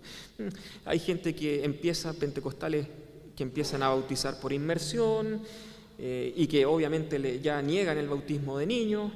Empiezan temas sobre el bautismo del Espíritu Santo, que cómo ocurre, si es solamente con las lenguas o con más que las lenguas. Una serie de conversaciones. Empieza la famosa discusión, que yo no voy a entrar acá, Bastián ya la mencionó, pero sé que Eric va a entrar, así que por eso no voy a decir nada, gracias a Dios, que es la discusión entre los arminianos y los calvinistas, que es la discusión que yo diría así, marcó mi propia generación dentro del mundo pentecostal. Ya, pero eso es problema del hermano Eric, ¿sí? Yo me lavo las manos aquí. Empieza esta cosa también, por ejemplo, de que hay el lavado de los pies como una ordenanza que hay que practicar. Uno puede encontrar, miren, si nos fuéramos en esto, estaríamos toda la tarde. Entonces, cuando uno mira todo este panorama, uno dice, bueno, ¿y qué es lo pentecostal? ¿Qué es lo que creen los pentecostales? Porque resulta que uno va a una iglesia, a otra iglesia y se encuentra con una variedad de cosas, y no solamente se trata de que las iglesias como instituciones tengan posturas distintas entre ellas, sino que los pastores dentro de esas iglesias tienen distintas posturas sobre un montón de temas sobre los cuales ya debería haber un consenso de base que nunca debió cambiar, digamos. Entonces uno de repente va a algunas denominaciones y se encuentra que tiene pastores que bautizan por inmersión y otros por inmersión. No hay armonía, po. Unos que creen que la Santa Cena es sacramento y otros que no, que es ordenanza. Empezamos a multiplicar, a sumar. Resulta que eso, pongámoslo en términos del 18 de octubre del 2019, es un polvorín, po. Porque el momento en el que a alguien se le ocurra ponerle el dedo a esas tensiones internas es cuando se producen los quiebres, po, por razones doctrinales y todo lo que se quiera. Les voy a mostrar ahora un par de cambios que hizo la IEP respecto al articulado original que Willy Hoover conservó, y después voy a hacer algo que conversamos con el hermano Eric que podía ser de interés particularmente para la iglesia en Michayhue. Entonces, voy a ir brevemente porque el himnario post-2000, el himnario IEP post-2000 tiene varios cambios, y uno puede ahí tener posiciones o lo que sea, pero en fin. Por ejemplo, en el articulado original yo me baso en un articulado que viene de 1928, antes del quiebre entre la IEP y la IMP, cuando esto era, todos los pentecostales chilenos creían lo mismo. En el artículo del Espíritu Santo, bueno, este artículo dice, el Espíritu Santo procede del Padre y del Hijo, es una misma sustancia, majestad y gloria con el Padre y el Hijo y con el Hijo verdadero y eterno Dios. El artículo de la IEP conserva eso mismo, pero le agrega esto, que a mi juicio está bien, ¿eh? Y dice, en el ejercicio de su divina majestad, el Espíritu Santo bautiza y obra con poder en los creyentes, sellándolos según su promesa para el día de la redención. ¿Por qué creo yo que está bien eso? Bueno, porque eso es identidad pentecostal. Los pentecostales agarran el articulado de Willy Hoover, el que se conserva el metodismo, y le agregan esto diciendo, sí, pero nosotros creemos todo esto y además agregamos la creencia importante para los pentecostales, que es que creemos que el Espíritu Santo bautiza. Entonces, una adición que uno entiende. Cuando se entra al tema de, no voy a entrar en detalle porque esto en realidad no es tan, pero después aparecen algunas modificaciones que son medias complicadas porque uno se empieza a dar cuenta, aquí hay otra cosa que es muy delicada, que a veces se le mete mano a estos textos desconociendo que cada palabra tiene un peso específico. Entonces se le agregan palabras sin entender el significado y se deforma el concepto que el artículo quiso defender originalmente. ¿Y por qué digo esto? Porque los artículos de fe no tienen que ser ellos mismos un libro, digamos, pero de un puro artículo de estos uno podría escribir cientos de libros. De hecho, por ejemplo, si vamos al himnario aquí mismo, este himnario, y vemos la Trinidad, por ejemplo, que es una doctrina importantísima, porque los pentecostales en Chile nunca, un paréntesis ya, en Estados Unidos ocurrió que desde el avivamiento en Azusa hacia adelante, cuando se forma la Iglesia de Asambleas de Dios, en el 1914, hubo un grupo que no creía en la Trinidad, pero ese grupo estaba dentro de la iglesia, por eso yo les digo que estas cosas son importantes, estaba dentro de la iglesia, no querían tocar el tema de la Trinidad porque el tema de la Trinidad, digámoslo en chileno, era una papa caliente, nadie quería hablar de eso, porque adentro había gente que negaba la Trinidad. Y entonces, ¿qué pasó? 2 años después tuvieron que abordar el problema igual y ahí se les partió un grupo importante de ministros que se fueron, que son los que no creían en la Trinidad y al final la Asamblea de Dios tuvo que decir somos trinitarios. Entonces si uno va al artículo de fe de acá y dice de la fe en la Santísima Trinidad, fíjense en las palabras nomás, hay un solo Dios vivo y verdadero, eterno, sin cuerpo ni parte, infinito poder, sabiduría, bondad, etcétera, etcétera, etcétera. Es un artículo muy robusto. Uno esto podría, porque cada palabra es importante, no está puesta de adorno, uno podría ir palabra por palabra y podría escribir 3 planas sobre cada palabra y termina escribiendo un libro, digamos. Porque todo esto tiene Biblia, todo esto tiene siglos de discusión cristiana para precisar bien qué significa cada cosa que está dicha aquí. Es muy profundo.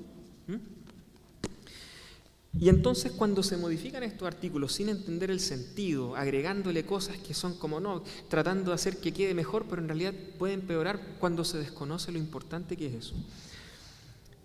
Otro más del bautismo, estos cambios son menores. Pero este cambio creo que es muy importante. El artículo 22 original de Juan Wesley dice esto, fíjense.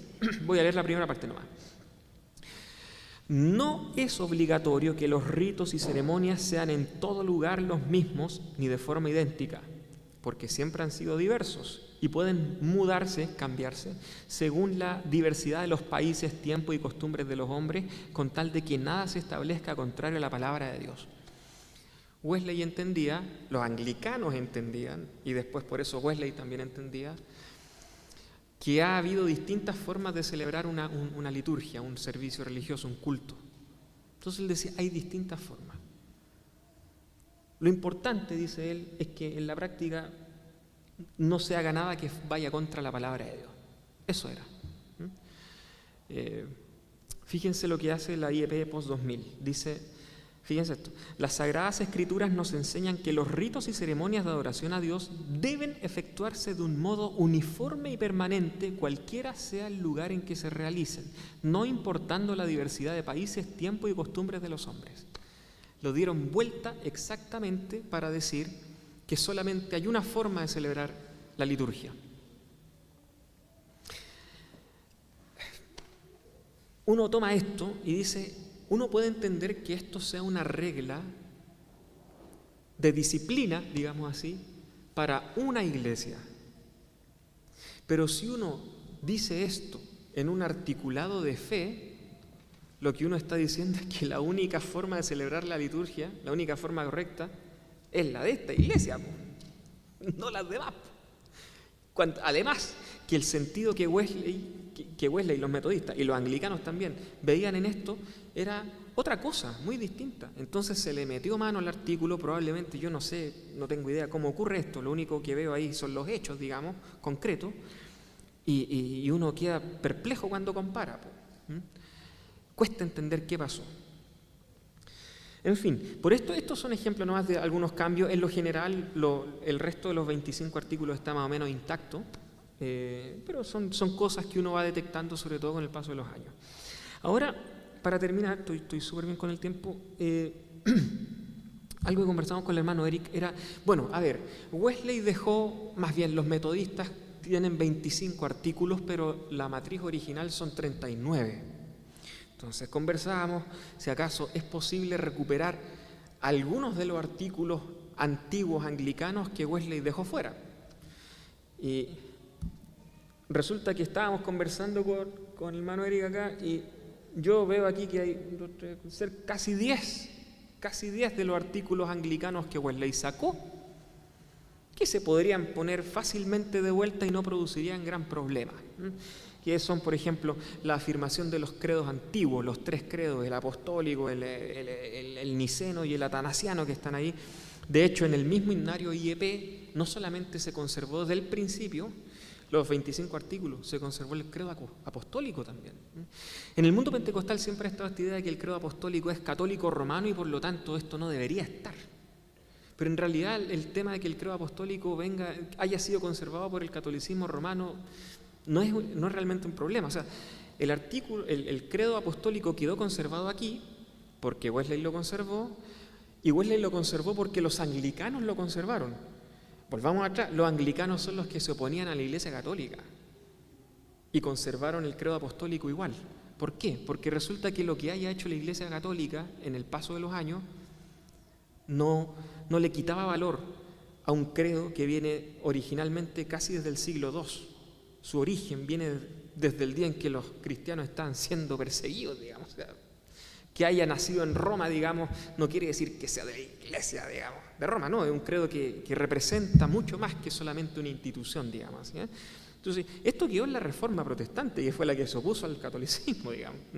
Para que estas cosas son importantes mencionarlas así. Bueno, hay otros, muchos más, que yo no voy a entrar en detalle porque estas son cosas más del detalle que después, si alguien tiene interés, podemos entrar ahí porque hay muchas cosas. Pero lo importante es que del articulado anglicano se pueden rescatar muchas cosas para el presente también. Ya, no voy a seguir con eso, porque si no... Ya. Ahora, hay un par de artículos que yo le planteaba a Eric, le decía, mira, aquí hay, yo diría, unos 5 que uno tendría que masticarlo un poco más porque pueden ser más sensibles dentro del mundo pentecostal, como por ejemplo el tema del descenso de Cristo al infierno. El descenso de Cristo al infierno, Wesley lo sacó. ¿Por qué? Porque resulta que es una doctrina que a veces... Claro, se utiliza cierto fundamento bíblico, pero tampoco es como muy claro de repente la discusión dentro del mundo protestante. Entonces, hay, por ejemplo, un ejemplo. Otro que es muy polémico, que es el tema de la predestinación, que eso lo dejo para allá, al hermano Eric, yo no entraré. Y así, por ejemplo, otros que son más de temas, digamos así, institucionales. Por ejemplo, los anglicanos tienen un artículo especial, porque ellos tienen las famosas homilías. Entonces los anglicanos en su articulado de fe dicen: nuestras homilías, que son estas predicaciones escritas, digamos, son una fuente de edificación y etcétera, y es bueno que la Iglesia anglicana siempre mantenga atención en esto. Eso, digamos, claro, puede o no puede quedar, digamos, en fin. Síntesis. Primero, el pentecostalismo chileno sí tuvo doctrina ordenada, sí la tuvo. El pentecostalismo chileno sí tiene teología. Y lo más importante, esa teología no está reñida con la experiencia del Espíritu. Se me pasó darle un dato. Willis Hoover, Bastián decía, en 1902 empezaron a estudiar los Hechos de los Apóstoles y empezó ahí, digamos, la conciencia de buscar un avivamiento. Bueno, yo les digo, Willis Hoover en ese mismo tiempo estaba presidiendo la sede del Seminario Teológico Metodista en Valparaíso, al mismo tiempo que estaban buscando el movimiento espiritual.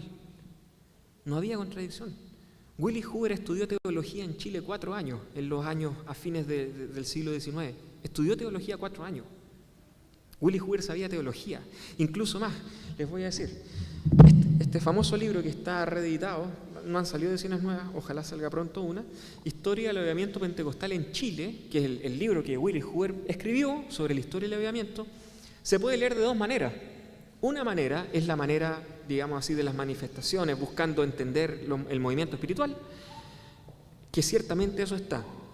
Pero hay otra manera, que fue la que después yo mismo ensayé y ahí me di cuenta de muchas cosas, que es leer este libro buscando las referencias que Willis Hoover hace a las discusiones teológicas de su tiempo. No puedo entrar en eso ahora, pero ustedes se sorprenderían la claridad que Willis Hoover tenía sobre los problemas teológicos que había en su época y cómo él veía que al final la razón por la cual algunos no creían en las manifestaciones no era simplemente porque fueran quisquillosos, escrupulosos y les picara, digamos, ver algo extraño. No, era porque había toda una forma de pensar en la teología de la época que ayudaba a que la gente básicamente no le creyera mucho a estas cosas. ¿Y qué es lo que ocurrió? Que al final el avivamiento no fue el único factor. No fue el único factor. No fueron las manifestaciones espirituales nomás, porque eso es lo que se ha escuchado toda la vida, porque que hubo manifestaciones espirituales, profecías, etc. Y por eso se fueron. No es solamente por eso. Es porque Willis Hoover tenía una crítica muy profunda a un tipo de teología que entró al metodismo. Y para mitigar esa teología que Hoover criticaba, es que Hoover al mismo tiempo mantuvo otra teología, que fue la que hemos visto ahora, que es una teología que uno podría decir más tradicional, conservadora. Esto no puedo entrar ahí ahora, pero en fin. Entonces, a diferencia de otras iglesias pentecostales, la IEP conservó esto, y yo he encontrado casos de otras iglesias que se han ido de la IEP y que han mantenido los 25 artículos igual por un tiempo, que es un dato muy importante, porque se conserva la idea de que hay que tener una declaración de fe, más allá de que no se la estudie, no se la enseña, que es la situación en la que está hoy día en la generalidad de todo esto, pero en fin.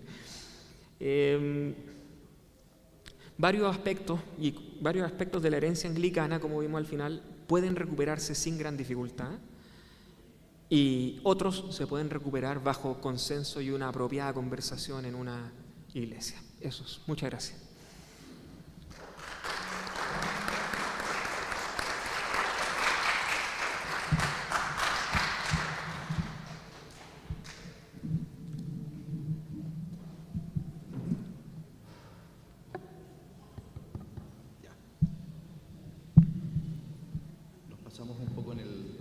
Tiempo, pero ya estamos ahora en la última parte de lo que es charla.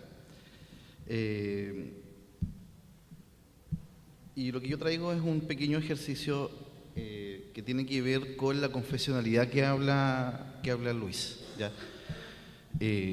¿Cómo podemos usar los artículos de fe para el caso, como decía Luis, de la IEP, y para el caso de las iglesias que han salido de la IEP, que es el caso nuestro también?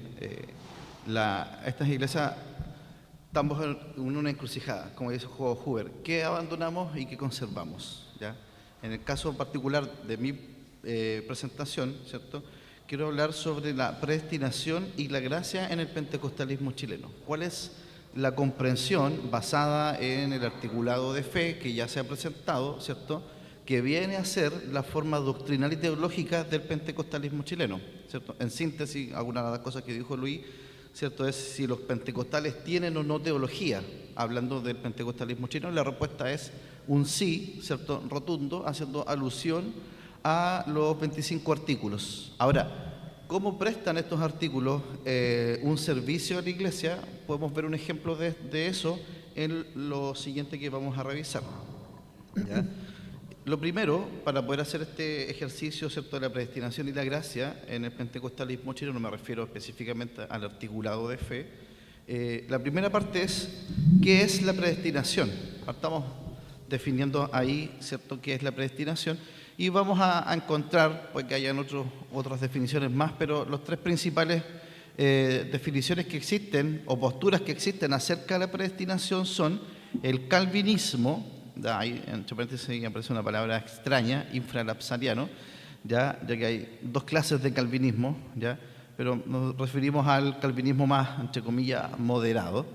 El arminianismo clásico, que nace con Jacobo Arminio, ya, y el arminianismo wesleyano, que es probablemente el más cercano al mundo pentecostal, más que el clásico. Rápidamente observamos este calvinismo infralapsariano, y respecto de la elección, ya la predestinación viene a hablarnos acerca de la elección, ¿ya? El calvinismo plantea, en términos bien resumidos, que Dios elige de manera soberana a quien va a salvar, ¿ya? No media alguna cosa en la persona, como vamos a ver más adelante lo que sigue, ya alguna característica propia de la persona que está siendo elegida, sino que es por pura gracia, ¿ya? No hay algo que incline la balanza a favor o en contra de la persona. Y hay dos conceptos claves, que es la elección incondicional. ¿Qué quiere decir esto? Lo que ya estaba diciendo recién, ¿ya?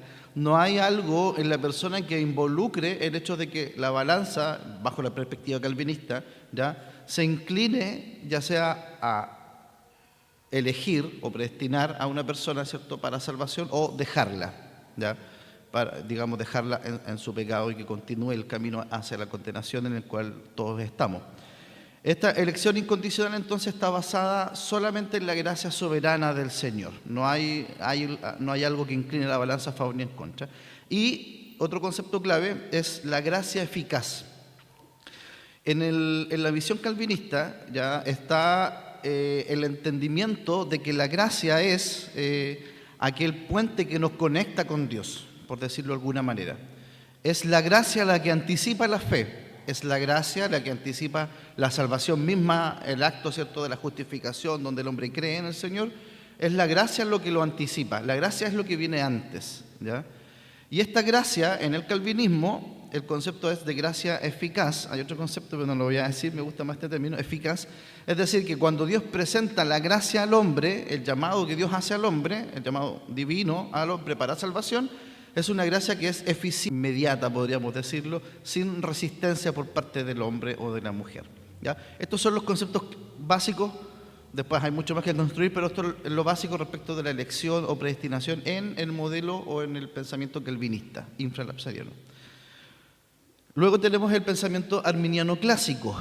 Ya hay una diferencia entre el pensamiento arminiano clásico de Jacobo Arminio, ¿ya?, y el pensamiento wesleyano que vamos a abordar después. En el arminianismo clásico, Dios decreta salvar a quienes prevé que creerán, ¿ya? ¿Cuál es la base de la elección acá? Es la fe prevista. Dios ve que algunos van a creer en el Señor, entonces una vez que ellos creen, los predestina para, en este caso, ¿cierto?, creer en el Señor, crecer en gracia, en santidad. Conceptos claves que encontramos acá. Acá la elección es condicional, ¿ya? ¿Por qué condicional? Porque está condicionada a la fe de la persona. Si la persona no tiene fe, entonces no puede ser decretada para salvación, ¿ya? Entonces, media la fe acá.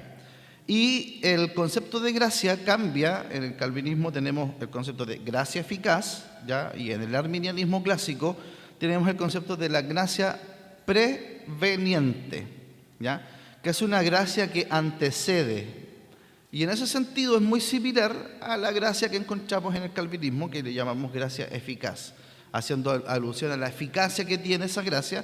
En el arminianismo esta gracia también viene antes, ¿ya? El arminianismo también reconoce que la salvación es por gracia, porque a veces se hace una caricatura respecto al arminianismo de que los arminianos son salvos por obra. No, en el arminianismo también se cree en una salvación por gracia, ¿ya? Y el concepto acá es esta gracia preveniente, que está ligada a la proclamación del Evangelio, ¿ya? No es una gracia que sea universal, dada a todo el mundo, sino es una gracia que viene acompañando a la predicación del Evangelio y que habilita de manera temporal, pero también resistible a la persona que está siendo expuesta a la prédica del Evangelio. Es decir, se presenta esta gracia ligada a la proclama del Evangelio, ¿ya?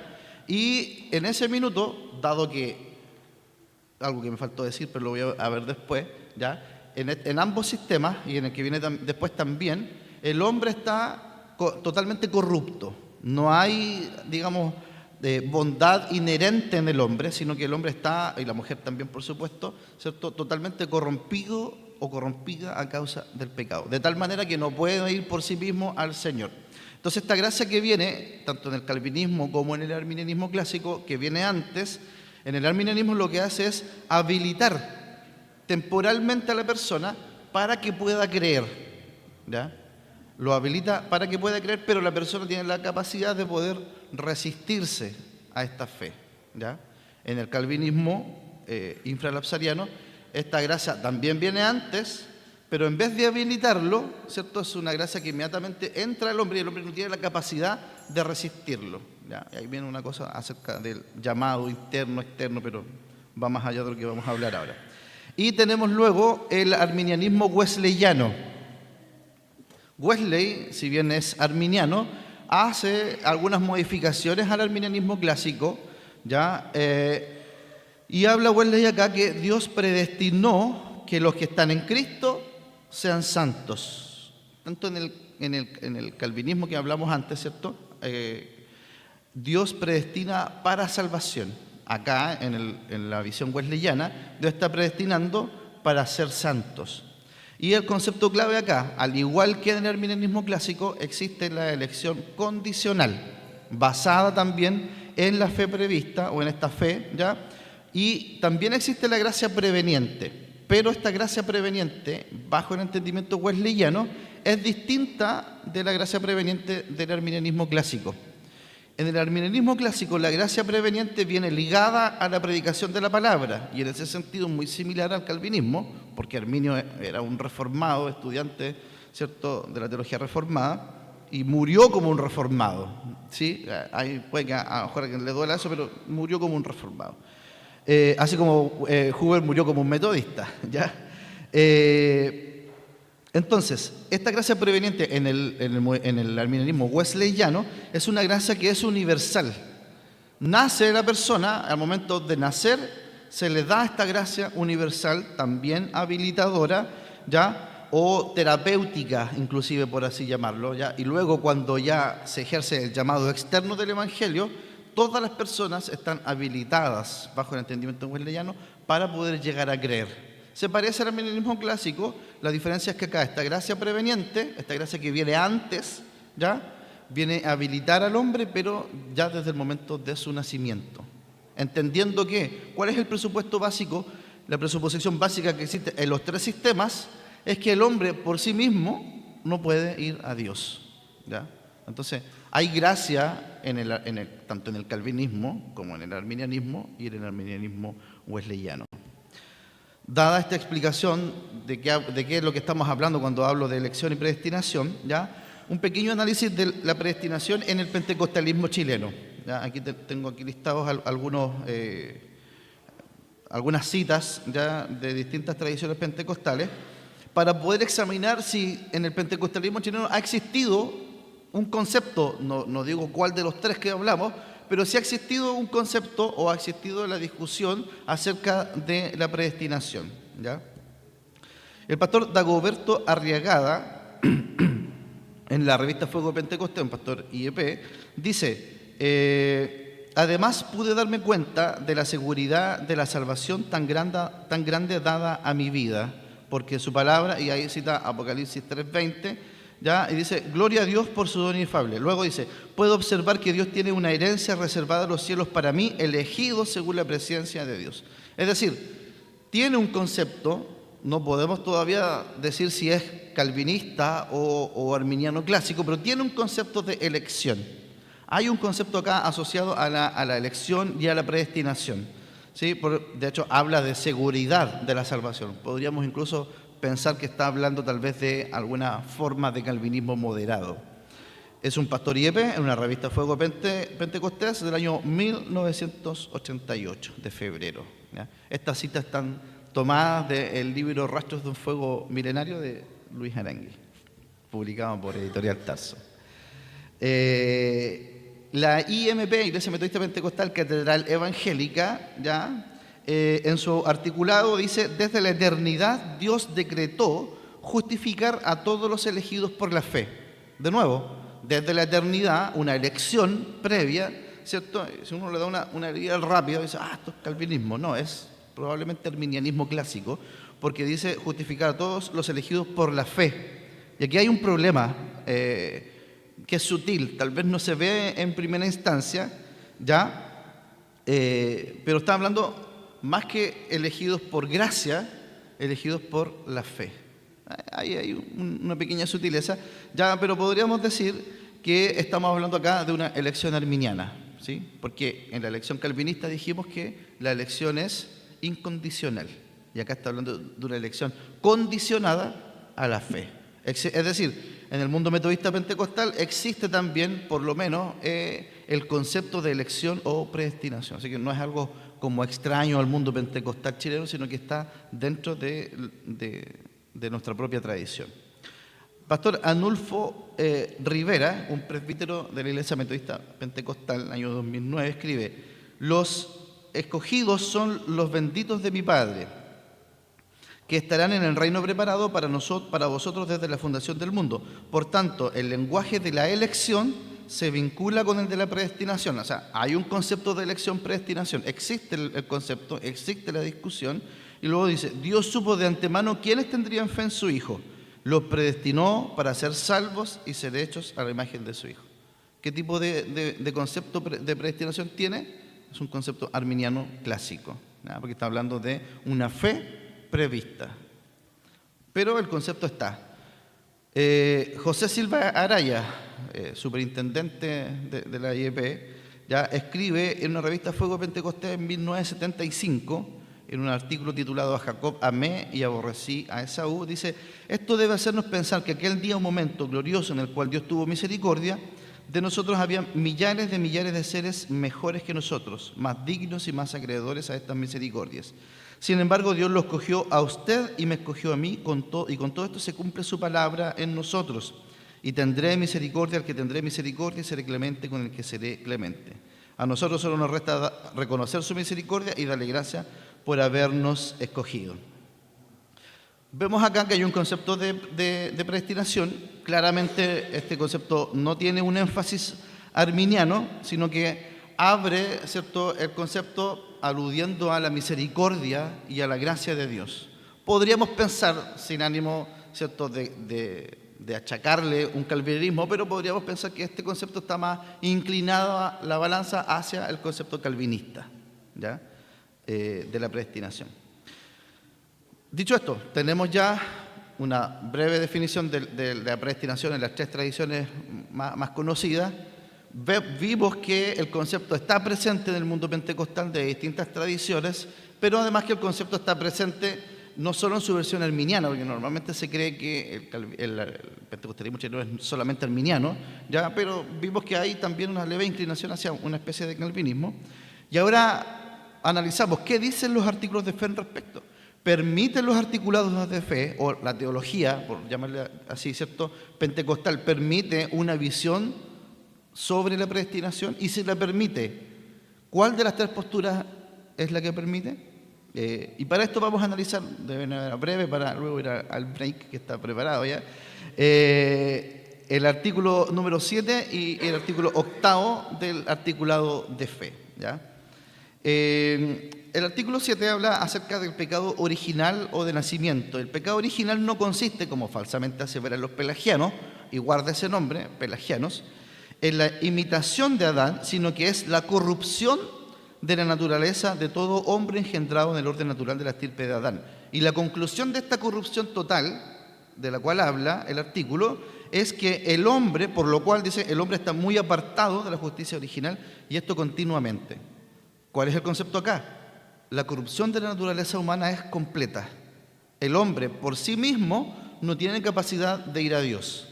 Cualquiera diría, calvinismo. No, lo vimos. En los tres sistemas, ¿ya?, existe una habilitación a través de la gracia, ya sea una habilitación eficaz en el calvinismo, gracia eficaz, o una habilitación temporal como en el arminianismo clásico y el wesleyano.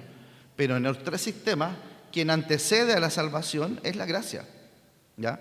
¿Por qué es necesaria la gracia? Porque el hombre está corrompido. Entonces, este articulado de fe apunta o permite, este artículo 7, cualquiera de las tres posturas. ¿Se da cuenta? No está inclinando la balanza hacia una u otra, pero está permitiendo, está cediendo un terreno para cualquiera de las tres, porque está diciendo que sin la gracia el hombre no puede ir a Dios. Ahora, ¿cómo nos viene esa gracia?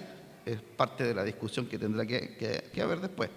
Artículo 8 del libre albedrío. La condición del hombre después de la caída de Adán, esto es consecución de lo que ya vimos, es tal que no puede volverse y regenerarse a sí mismo por su fuerza natural, que era la conclusión del artículo anterior, y propias obras para ejercer la fe e invocar a Dios.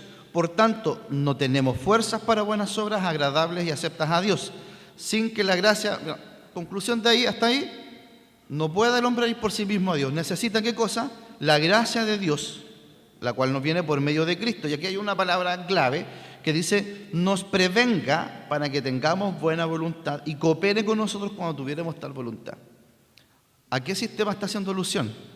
Si bien habla de una gracia que previene, una gracia que antecede, una gracia, podríamos decir, preveniente, pero el término acá es prevenga, es decir, una gracia que venga antes de la salvación, una gracia que nos habilita para poder creer.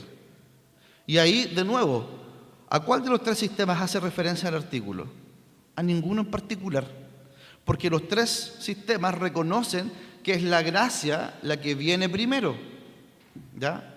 No otra cosa, sino la gracia viene para poder, en alguna manera, restablecernos delante de Dios. En el calvinismo viene la gracia eficaz, o ya lo voy a decir, irresistible, que transforma al hombre, ¿cierto? Ya en el arminianismo viene una gracia que es resistible, pero gracia al fin y al cabo, ¿ok? Entonces, en los tres sistemas tenemos una gracia que primero viene al hombre para habilitarlo. Y acá el artículo está hablando de una gracia que también viene para habilitar. ¿Hacia dónde apunta este artículo? No podemos decirlo. No podemos decir que apunta hacia un arminianismo o a un arminianismo wesleyano. De hecho, este artículo no tiene modificación. Wesley no la modificó. Este artículo proviene del articulado anglicano original. Está tal cual. No hay una modificación allí. Y nadie podría decir que el articulado anglicano original es un articulado arminiano, porque fue dado en un contexto de calvinismo, ¿ya? Pero permite, digamos, las tres visiones. Entonces, hermano, en el mundo pentecostal existe comúnmente un debate que saca chispa, y es, ¿se pierde la salvación o no se pierde? Más que discutir si se pierde o no, ¿cierto?, podemos hablar cuál es el concepto de predestinación que vamos a tener. En el pentecostalismo chileno, los tres conceptos de predestinación, o los tres sistemas, ¿cierto?, que hablamos, los tres hablan acerca de la gracia. Y el articulado de fe nos permite considerar, ¿cierto?, cualquiera de los tres, ya lo vimos de manera bien resumida, pero cualquiera de los tres podría ser perfectamente aceptable, basado en el articulado de fe, ¿ya? ¿Cuál es el enemigo entonces? Porque cuando hay un sector que dice, no, es que la salvación se pierde, es como que, y los que creen que la salvación no se pierde, se van a ir al infierno. Una vez escuché a un pastor decir eso, ¿ya? Pero por otro lado, los que dicen, no, es que la salvación no se pierde, miran a los que creen que la salvación se pierde como, no, estos son ignorantes o qué sé yo. Hay una descalificación de lado y lado, ¿ok? Sin embargo, lo que quiero apuntar ahora para ya ir finalizando es cuál es el verdadero enemigo. Hermano, Si usted cree que la salvación se pierde, su enemigo no es el que cree lo contrario. Y si usted cree que la salvación no se pierde, su enemigo no es el que cree lo contrario tampoco. No debe existir esa descalificación, porque en ambos sistemas hay espacio para la gracia. El verdadero enemigo es el pelagianismo y el semipelagianismo. Vamos a explicar al tiro qué es lo que es cada uno, de manera muy sencilla. Dije que iba a demorar menos y ya voy casi igual que los hermanos. El pelagianismo ya es un sistema que habla acerca de que el hombre no está realmente corrupto. Es un sistema que niega la corrupción de la naturaleza humana y que básicamente concluye que el hombre o la mujer puede ir a Dios por su fuerza natural, artículo que, o postulado que, los dos artículos que vimos niegan rotundamente, ¿ya? Nadie puede ir por su propia capacidad al Señor. El pelagianismo dice, cualquiera puede ir a Dios por su propia capacidad, de tal manera que hace obsoleto el sacrificio de Cristo, porque si yo puedo ir a Dios por mí mismo, ¿para qué necesito a Cristo? El semipelagianismo plantea una moderación de esta postura, ¿ya? Y dice, el hombre es el que da el primer paso, pero el hombre no puede completar por sí mismo su salvación, necesita que Dios lo ayude. Y ahí ingresa el concepto de gracia. Pero tiene el mismo problema de base, porque cree que el hombre puede ir por sí mismo a Dios. El pelagianismo dice el hombre va por sí mismo a Dios y puede completar su salvación por sí mismo, por su propia fuerza natural. El semipelagianismo dice el hombre va por sí mismo a Dios, pero no puede completarlo por sí mismo, sino que necesita la asistencia de Dios y de la gracia del Señor. Ambos conceptos están condenados como herejía por los concilios ecuménicos, ¿ya? Es decir, el cristianismo en general histórico condenó estos dos conceptos como herejía. Y un pequeño ejemplo, me quedan esta y dos diapositivas más. Joel Concha, 1995, un pastor que aparece en la revista Fuego Pentecostés, por lo tanto es de la IEP, dice, o era, o no sé, 1995, dice, la decisión de aceptar a Cristo como nuestro Salvador en verdad hace cambiar todas nuestras vidas. Y esta frase es peligrosa, porque está hablando de quién acepta a Cristo, un concepto que está súper metido en nuestro ADN pentecostal inclusive. ¿Quién acepta a Cristo? Acepta a Cristo, acepta al Señor. ¿Puede el hombre por sí mismo aceptar a Cristo?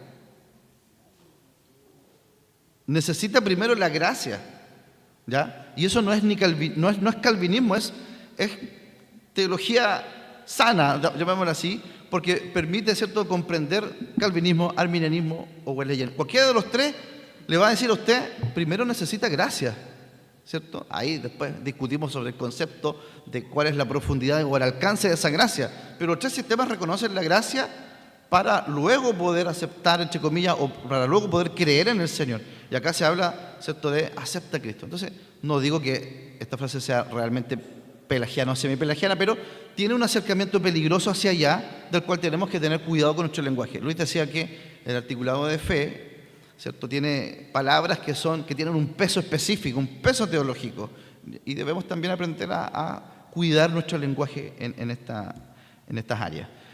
El articulado IMP del 1984 dice, creemos que la salvación es gratuita para todos por gracia, por medio de la fe, y no depende de las buenas obras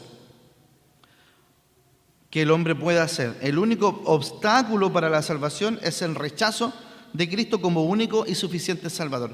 Parte hablando de que se cree la salvación por gracia, por medio de la fe, que no depende de las buenas obras del hombre, pero luego parece como que negara lo primero que dijo, ¿ya? Y dice, porque creen que el único obstáculo para esto es el rechazo de Cristo como único y suficiente Salvador. El mismo concepto, aceptar o rechazar. Es la gracia la que nos habilita, ¿ya? No nos saltamos directo a Cristo, primero viene la gracia. Por eso Efesios dice que somos salvos por gracia, por medio de la fe. Es la gracia la que nos capacita. Entonces, ahí, hermanos, ya con esto finalizamos, ¿cierto? Aquí quiero apuntar. Los artículos de fe permiten las tres visiones. Es decir, nos hemos enfrascado en una batalla como pentecostales por años. Se pierde o no se pierde, este es más pentecostal porque cree que la salvación se pierde, este es menos pentecostal, abandonó su pentecostalismo porque cree que la salvación no se pierde, cuando el articulado de fe que dio sustento al pentecostalismo originario, independiente de la denominación pentecostal chilena, ¿cierto?, original chilena, a la que nosotros seamos, venimos de un mismo tronco, y ese pentecostalismo, ese tronco, en su articulado permite la coexistencia de las tres posturas, ¿ya? Es decir, no se podría sancionar a alguien, por ejemplo, por decir, cree que la salvación no se pierde, es calvinista. ¿Y cuál es el problema? El articulado de fe, que es la base doctrinal del pentecostalismo chileno, no lo prohíbe, como tampoco prohíbe el arminianismo o el wesleyanismo. Lo que sí se rechaza, y debemos rechazar con mucho énfasis en nuestro pentecostalismo, es el pelagianismo y el semipelagianismo. Es decir, ese concepto de que el hombre inicia la salvación por sí mismo al aceptar o rechazar a Cristo. No, es la gracia la que nos habilita para esto, para creer o no. Y otra conclusión que se afirma claramente, que es la gracia, como ya dije, la que va antes, la que antecede, la que precede primero la gracia y luego los resultados, ¿ya? Es decir, luego la fe. Pero es la gracia la que produce esto en primer término. Por tanto, podemos dialogar acerca de cómo entender la predestinación. Puede existir un diálogo amistoso dentro del mundo pentecostal. ¿Cómo podemos entender la predestinación? Pero lo que no podemos hacer es predicar un evangelio pelagiano o semipelagiano en donde el hombre o la mujer sea el que da el primer paso. Ahí está el enemigo a vencer. Ahí está la batalla real, no en el concepto de predestinación, donde tenemos espacio para poder crecer, para poder dialogar, conversar. Así que eso sería mi presentación, hermanos. Muchas gracias.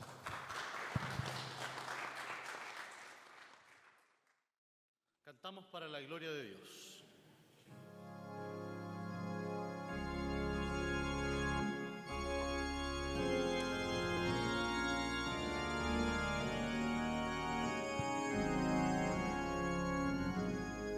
Santo, santo, santo, Señor omnipotente, siempre el labio mío gloria externa. Santo, santo, santo, te adoro reverente, Dios en tres personas, bendita Trinidad. Santo, santo, santo, de numeroso coro, santos escogidos te adoran sin cesar. Me alegrina que no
Amén. La gloria a nuestro Dios.